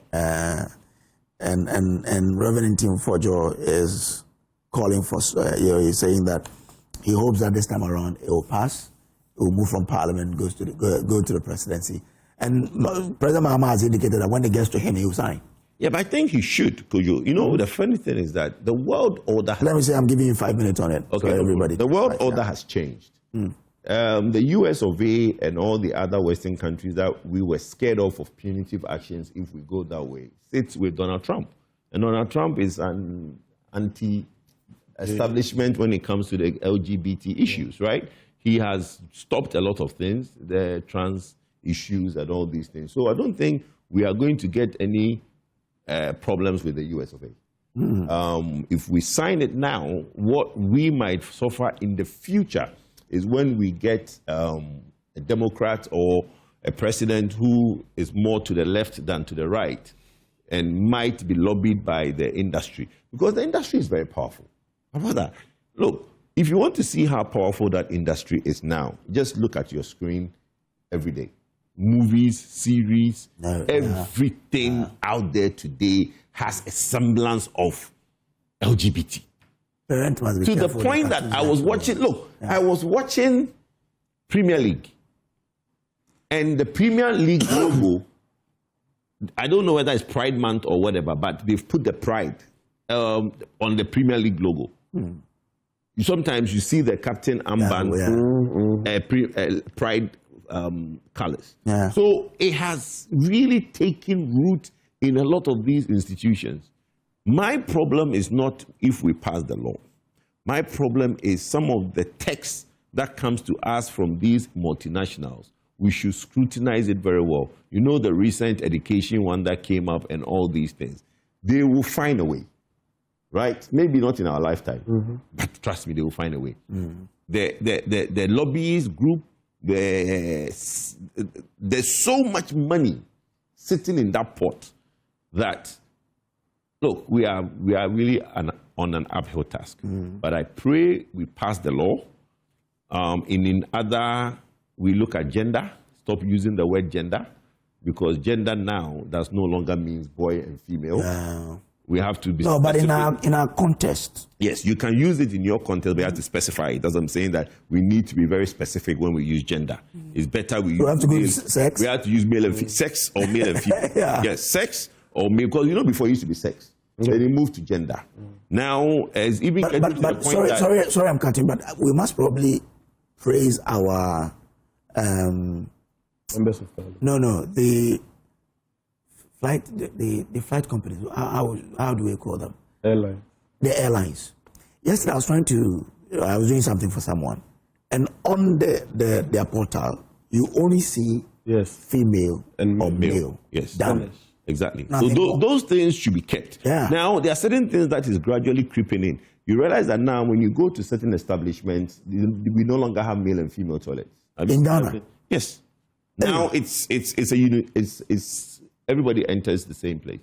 In plenty places. You've not seen it? Oh, a lot of restaurants now, a lot of places, there's no more male and female toilets. You go, the central area where you wash your hand is a common area. Then there are 3 stools you can enter. Sometimes some of them have put male and female for 2 and male 1, but some of them have even now removed the male and female. So when you enter, anybody can enter anywhere, because they are trying to also get away from that issue of having to have other clarifications. So look, we are on the uphill task.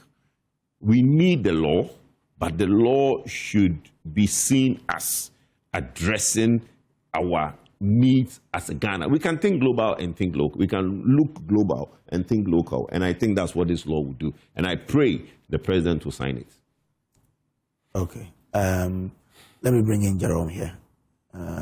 Okay, Jerome is doing something. Forthcoming. Nice one. Yeah, so first, like Kojo said, we are starting Lent, and the period of fasting from now to Easter is a very solemn period, a period where we must, as a people, plead genuinely for our sins to be forgiven. And I think if there is anybody here who, by action or inaction, did anything to support or promote this thing we are discussing, it's a period for him or her to truly seek for God's own forgiveness. And I'm happy that it's around this time that the bill has been relayed in Parliament. I just hope that members of Parliament, left and right, will all see the need and urgency to work on this thing very, very fast. It's been laid before, just that it expired with that Parliament. So they can run through this very, very fast. We've been assured by the President that once it gets to him, he's going to sign. And let's take this thing off our table. Let's not begin to drag our feet as though we are at different ends of the subject matter. More than 99% of Ghanaians are uniform on this, on the dislike or disaffection for this conversation. And so let's do it together as a people, and let's go straight to the point. Let's have the bill passed and see how it's going to support the fight we are on. Last time we saw pictures of some guys come to the Independence Square, come to do what they like. We see pictures of people contracting marriages for here in this republic. All right, so let's try and work some of these things out quickly from Parliament. So that is my take on the matter. But let me end by commending Jerome. Yes. He's been our student from Kumasi Technical University. Oh, okay. It's so refreshing to see him, demonstrating this level of expertise. To have a 4 years internship at Kukubo. Okay. All right. Yeah. So Jerome, Jerome, your school is praising you. Yes. Come in on this one. Let's move. So, could you? I mean, this is not an issue. The position of the speaker on this subject is known, right? The speaker has reiterated that he does not support anything LGBTQ plus, queer, whatever. He doesn't support it. Thankfully, the president has also indicated what to say. And none of the MPs have I heard that he supports LGBTQ. So this shouldn't be, a difficult matter, as it were, to even discuss. Look, this does not define our identity, because there's nowhere in our culture or heritage that supports the promotion of what? LGBTQ plus, queer, whatever. So this is not a subject that I think we should take more than an hour to debate or to talk about. So since the president has indicated that he's going to sign, the moment it gets there, the president signs. And then, Kojo, if I can take this opportunity, Jerome, I want to close. You want to answer something else? Just this one thing.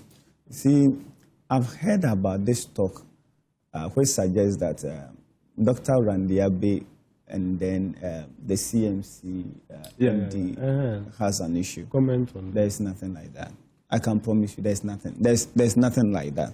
I mean, this is a narrative people are forcefully pushing to being a reason why the prices or whatever. And I think you are the first to be responding to it.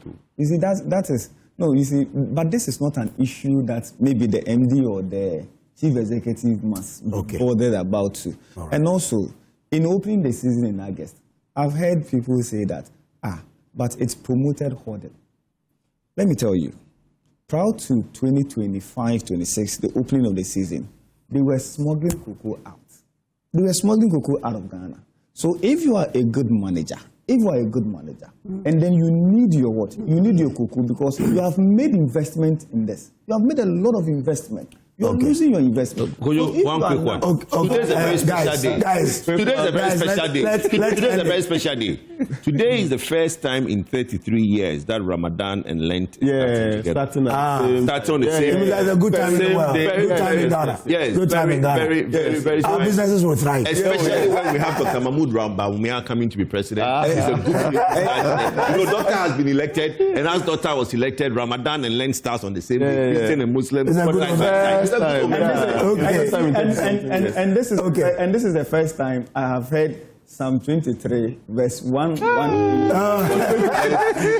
the first time, guys. Thank you very much. Thank you very much. But yesterday, I showed a story, and when I played the story, a PRO came in and supported us. I want you to watch this. Someone is in need to have a brain tumor. To have a surgery to remove brain tumors. And I want you to watch it and then see what you can do. But we'll end here. Thank you very much for being part of us. Watch this.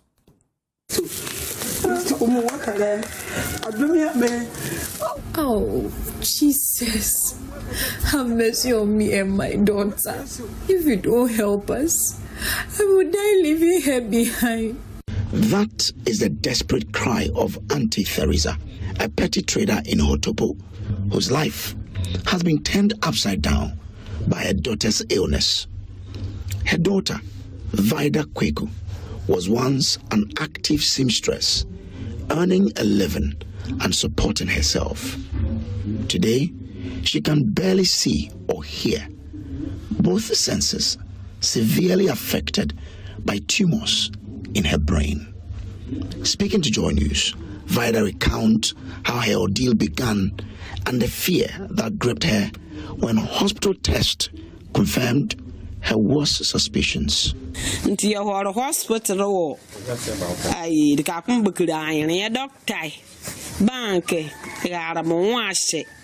At the eye clinic, the doctor said it has been with me for a very long time, so it has generated into tumors, so I shouldn't be in the sun with this condition. It is a reason after exposing myself to the sun for a long time that I'm now suffering this condition.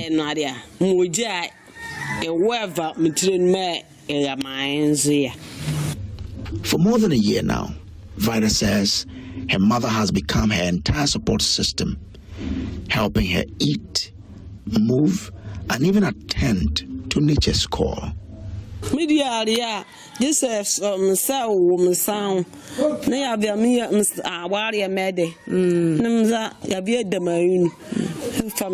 Even when I have to eat, she has to wash my hand, put my food in front of me, and put my hand in it for me to eat. If I have to bath, she takes me to the bathroom and puts the sponge in my hand. So I bath. And when I have to attend to nature's call, she has to lead me there.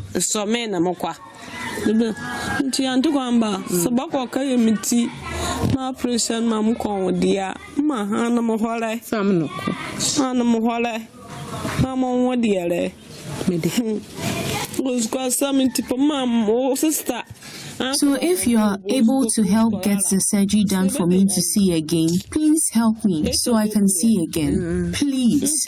They are demanding a huge sum of money that my mother cannot raise. So please, if you can help me raise it, I'll be really grateful. I'm pleading with you.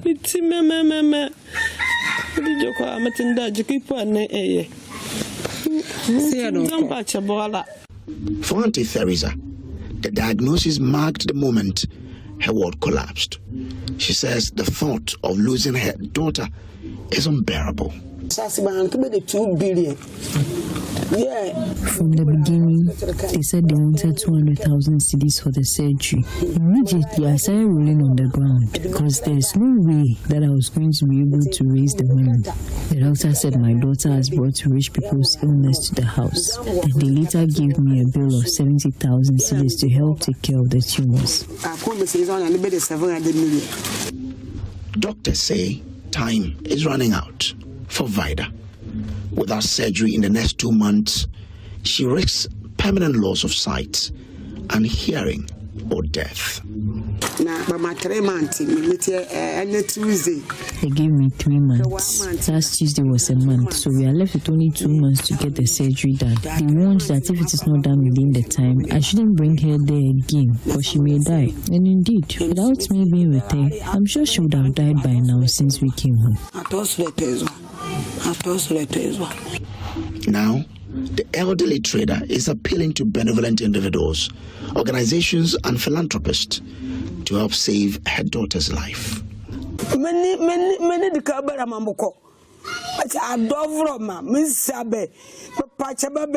I don't have anyone I can go to, so loved ones, please consider myself and my daughter and help us raise the needed amount for her surgery. And I'll forever be grateful to any helper for stepping in. Please help us. If you can hear me, please help. I'm on bended knees begging. Here are my documents from the hospital. Please help me raise the 70,000 to save my daughter's life. I say the 700 million. Now I am your place. Vida Kweku is living on the edge of hope. It is either the 70,000 cedis needed for surgery is raised, or she lives the rest of her life in darkness and silence. Who will come to her rescue remains the haunting question on her mind, and that of her mother. For Joy News, Samuel Kojo Brace and Jemima Ando reporting from Hotopo in the Hunter West Municipality of the Western Region. Concerns are mounting among tenants over the practice of demanding more than a year's rent in advance, which many say is taking a heavy toll on their finances. These concerns come at a time when Cabinet has approved a new rent bill aimed at reforming Ghana's rental housing sector. Tenants say exorbitant rent charges, among others, forces them to exhaust their savings simply to secure accommodation. These 2 years' rent is too much. You understand? Some people are selling pure water, some people are hawking. How can they afford 2 years straight up? So government should look into it. If 3 months, if possible monthly or 6 months, at least it will help people. In Ghana here, you see a lot of landlords and landladies increasing their rents. Not only increasing the rents, increasing the duration. Some will ask you 5 years in advance, some will ask you 10 years in advance, some will ask you to. The least you will get here in Ghana is 1 year. The landlord or landwoman, you have to take it by 1 month to 6 months. That one is okay, because or 6 months to 1 year, it be okay. Because if you do a small job, you can't get 2 years rent. If you can't get 2 years, that means you go sleep floor, someone floor. Now they see the rent for a Chema house self-contained, some 10,000 Ghana, some 500. So what can a small boy at the graduate where he can get 1,000 Ghana for 2 years? How? In response to these concerns, the Public Relations Officer of the Rent Control Department, Emmanuel Posu, has outlined key areas the proposed rent bill seeks to address. He explained that the existing Rent Act of 1963 is outmoded and does not deal with the current challenges, as highlighted by some tenants. We are proposing an independent assessment committee. People have the notion that rent officers alone cannot do the job.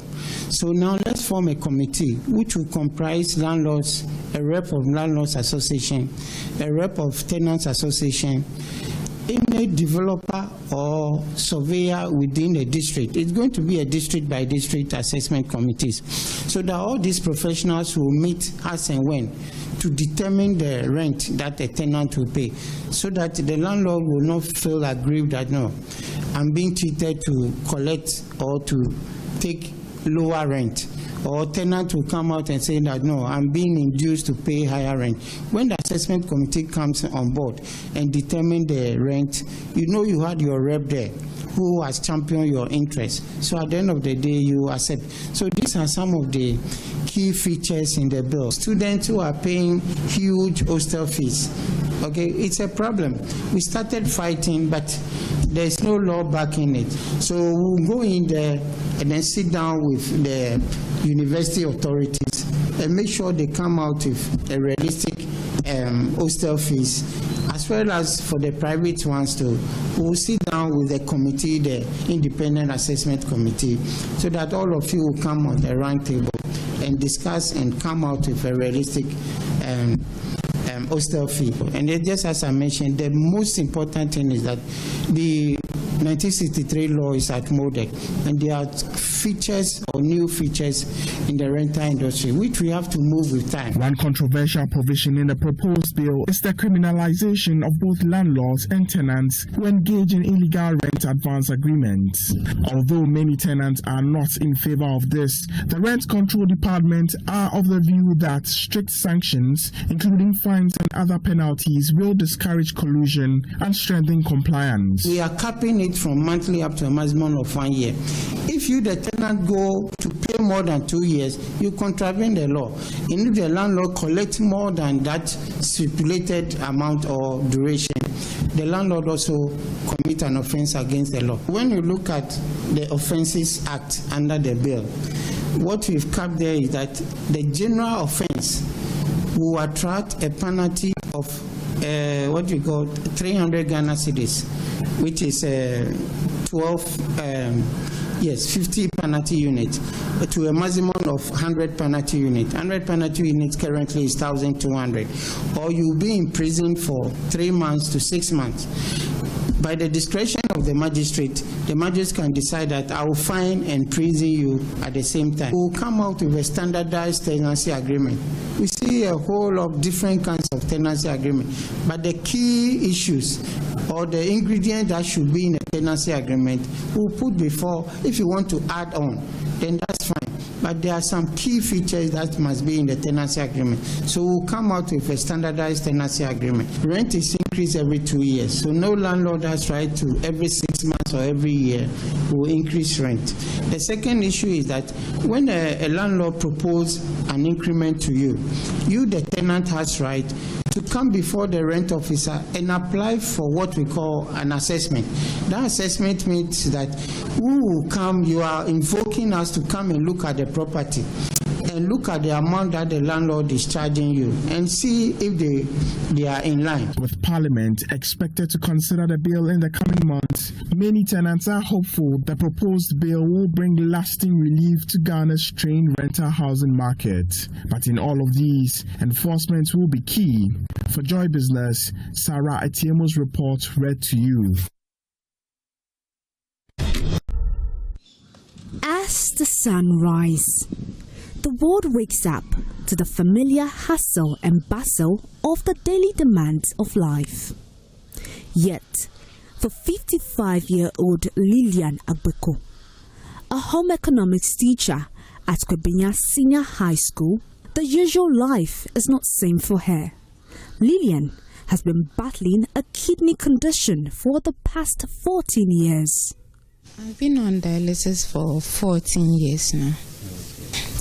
It hasn't been easy because most of the time you would have to come here sometimes 3 to 4 times in the week, and I have to go to work as well.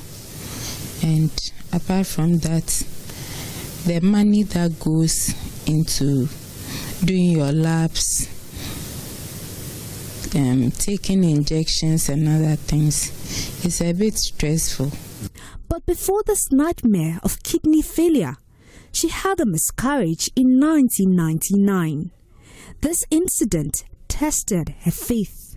As she goes through life battling this disease, Lillian begins her day in the classroom and ends it at the hospital for a dialysis treatment.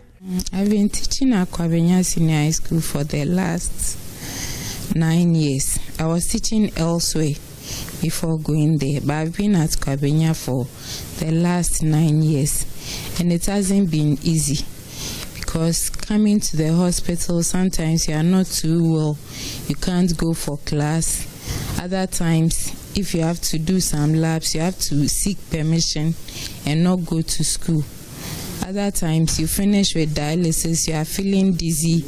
The next morning you have to go to school, but you are not too well, and so you would have to seek permission. It has not been easy. Examples of dishes we can prepare using thin butters are pancakes. Telecel Ghana took the burden of the cost of dialysis when her husband worked with the company. But he is retired from active service now, which means the medical bills can no longer be paid by the company. Initially, my husband was working with Vodafone, and so they were the ones paying my bill. But he's gone on retirement for the last 3 years. But the National Health Insurance Scheme has provided some relief, offering support that has helped sustain her treatment. It hasn't been easy because you can't keep calling somebody every time. You call once, twice, and then the next time when you call, they are not even ready to pick your calls. So you wouldn't call. But the NHIS has come in handy, at least from last year. But before then, we had to fall on other people. Access to dialysis remains costly, and for many patients without support system, treatment becomes nearly impossible to maintain. Her youngest daughter sometimes fears she may lose her mother. At first, I didn't actually understand what it meant. So sometimes when she goes to the hospital, she comes back tired. I didn't really understand why other people go and come and then they are okay, but then when she comes, she looks weak. Sometimes she vomits, all that. So then when I grew up a bit, I started going with her to the hospital. Then I got to know more about the kidney failure and then the dialysis. And when I also got there, I also got to know that people also die from it. So then it was actually scary, knowing that my mother could go and then anything could happen. And then I wouldn't see her again. It was really scary for me. With a concern for others, leading appeals to benevolent individuals, organizations, and institutions to support kidney patients, particularly those who can afford life-sustaining services. We would ask NGOs, individuals, anybody who wants to help kidney patients. It's not just me. At least I'm lucky at the end of the month because I'm working, I'll get something. But there are others here who have serious issues, who are not working. They always have to fall on people. So we are all ready to welcome anybody who wants to help us to have a transplant, or even just supporting us to do our labs, to do our dialysis. Anybody at all is welcome. Andy Opondinchi's report read to you.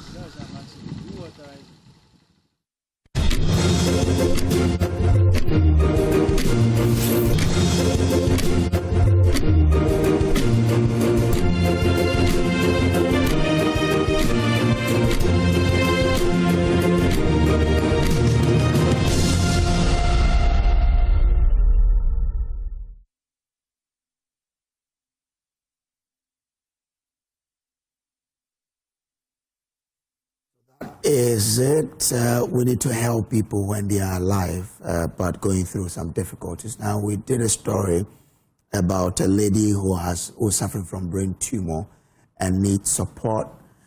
Just when we told the story, some of you, look, you are wonderful. You've started sending in your contributions, and we are grateful to you. Oti Osabute Ventures, you've sent us 100 cedis. We are grateful to you, sir. Thank you. Hussein Yao Atasiao Ajekum, you've also sent us 100 Ghana cedis. We are grateful to you. Al Hassan Mahmoud, you've sent us 20 cedis. We are grateful because the Bible even acknowledges those things that, you know, when the widow gave the little she had, it was wonderful in God's sight. So thank you to you for sending us that amount. Richard Budu, you've sent us 100 Ghana cedis. We are grateful to you. It's towards the story you're watching on the screen now, the young lady who needs surgery for brain tumor. And we are told that she's been given 2 months to have the surgery, but some of you have done so well. Salifu Asana, you've sent us 50 Ghana cedis. We're grateful. Michael Yao Akogo, you've sent us your widow's mite. We're grateful to you. Budu Yao Roxon, you've sent us your widow's mite. We are grateful to you for sending us that. Also, Samuel Odrua Sante, you've sent us a huge amount. And we are grateful to you for sending in that money. John Abanga Akubere, you've also sent us your widow's mite. We appreciate that donation you've done. Thank you so much for sending this with love. Benedicta Nyanato, you've also sent us your contribution. We are grateful to you for the love you've shown towards Vida Kweku, who needs emergent help to overcome her brain tumor. Elizabeth, okay, some of you have started sending in more as well. Kweku Ajiman Boateng, we've received yours now. Maxwell Hoku, we've received your donation. Thank you so much. Maxwell Morrison Abari, you've also sent in a huge donation. We are grateful to you.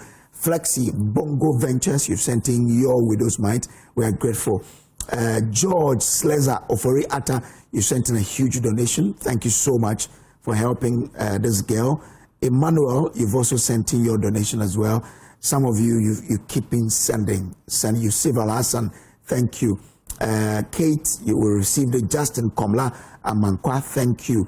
Abdul Hamid Abdul Mumin, we received your donation. Thank you so much. Solomon Mbola, we received your donation. Thank you. God bless you.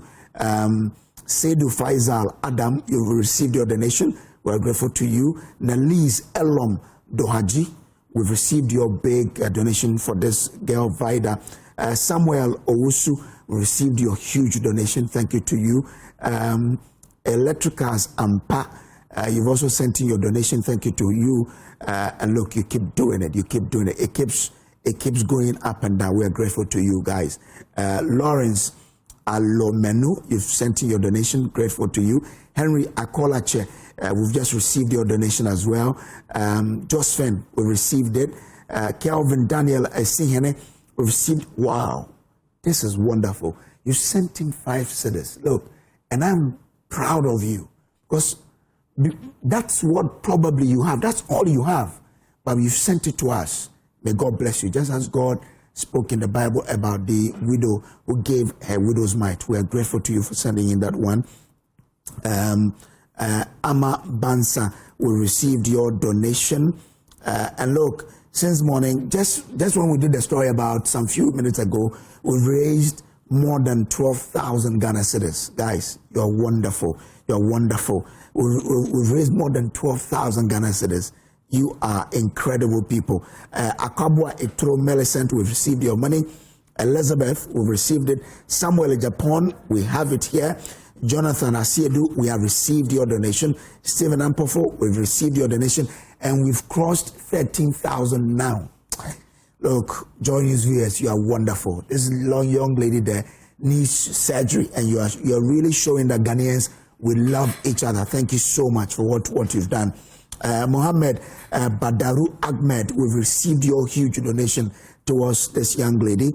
Ofosu, we've received it. Anefi, we've gotten it. Mary Boating, we've gotten it. Boachi Yadom, we've had your donation. Seydou Ali Boyongo, we've received it. Abdul Aziz Leseini, we've gotten it. Thank you so much for that love you've shown towards this young lady. Gabriel and Kuma, we've received your donation. Madia Aisa, we received your donation. God bless you. God bless you so much for what you sent. I'm sure is the last you have. Okay, somebody sent through Express Pay, but your name didn't come. Thank you so much. You know yourself. You can send me a message. That number, you can send me a message on it that you sent through Express Pay, and would appreciate you. In Kunimdifo Akoto, we've had your donation. James Amowoba Force, we've had your donation, and we've crossed 19,000. Guys, you're wonderful. You're wonderful. You're wonderful. Lydia and team, we've gotten it from you. Richard Monja, we had it. Moses Pierre Gete, we have it. Daniel Kuma, we've gotten your donation. Alfred Asogli, we've gotten your donation. Shalom. Joan Akotia, we have it here. Edwin Yao Gameli, Agbo Depe, we have it, my friend. Seth Kwekudanso, we have your donation. And I say that we've crossed 21,000 now. Yesterday, someone gave us 20,000, so we've crossed 40,000, guys. You're wonderful. We are moving on. We are marching on. Raphael Amevo, we've had your donation here. Flash Marketing, we have your donation. Mohammed Yakubu Aidani, we have your donation here. Emmanuel Segu Ntsefol, we've just gotten your donation. Thank you to you. Taharatu Hashimuyu, we've gotten it. Yidana George, we've gotten your donation. Taibatu Christabel, hello guys, we've just crossed 22,000. You've done well. We've just crossed 23,000. You've done well. Wow. Wow. God bless you. I'm sure by tomorrow we will have raised the amount that they need for the surgery. And we'll personally go with the family to the Cape Coast Teaching Hospital to make the payment so we can report back to you on where we are. Shadrach Osea Jekum, we've had your payment. We've crossed 24,000 now. Ben Ishak, thank you so much. Patience Obing, we've gotten your donation. Ezekiel Abdullah, we have your donation here. Cartios and Yoge, we have it. Rashad, we have your donation. Francis Adoma, we have your donation. Abdullah Eswa, we have your big donation towards this young lady whose video is on the screen now. She needs 70,000 for brain tumor. When you send it, the number there is the number that comes directly to me, so you can send me a message as well. Look, we would have to end it here, but keep your donations coming in, and we'll update you when we come on the show tomorrow as well. And subscribe, even on pause, we'll try to update you there for you to know where your money is going to and how much we've raised towards this young girl's surgery. Well, on behalf of the team here, we say thank you for showing love towards this young lady, Vida Kweku, and keep your donations coming in through the number that you see on your screens there. Thank you for watching the show. We'll come your way once again, God willing, tomorrow. Until then, please keep being good. Up next is News Desk. Stay on.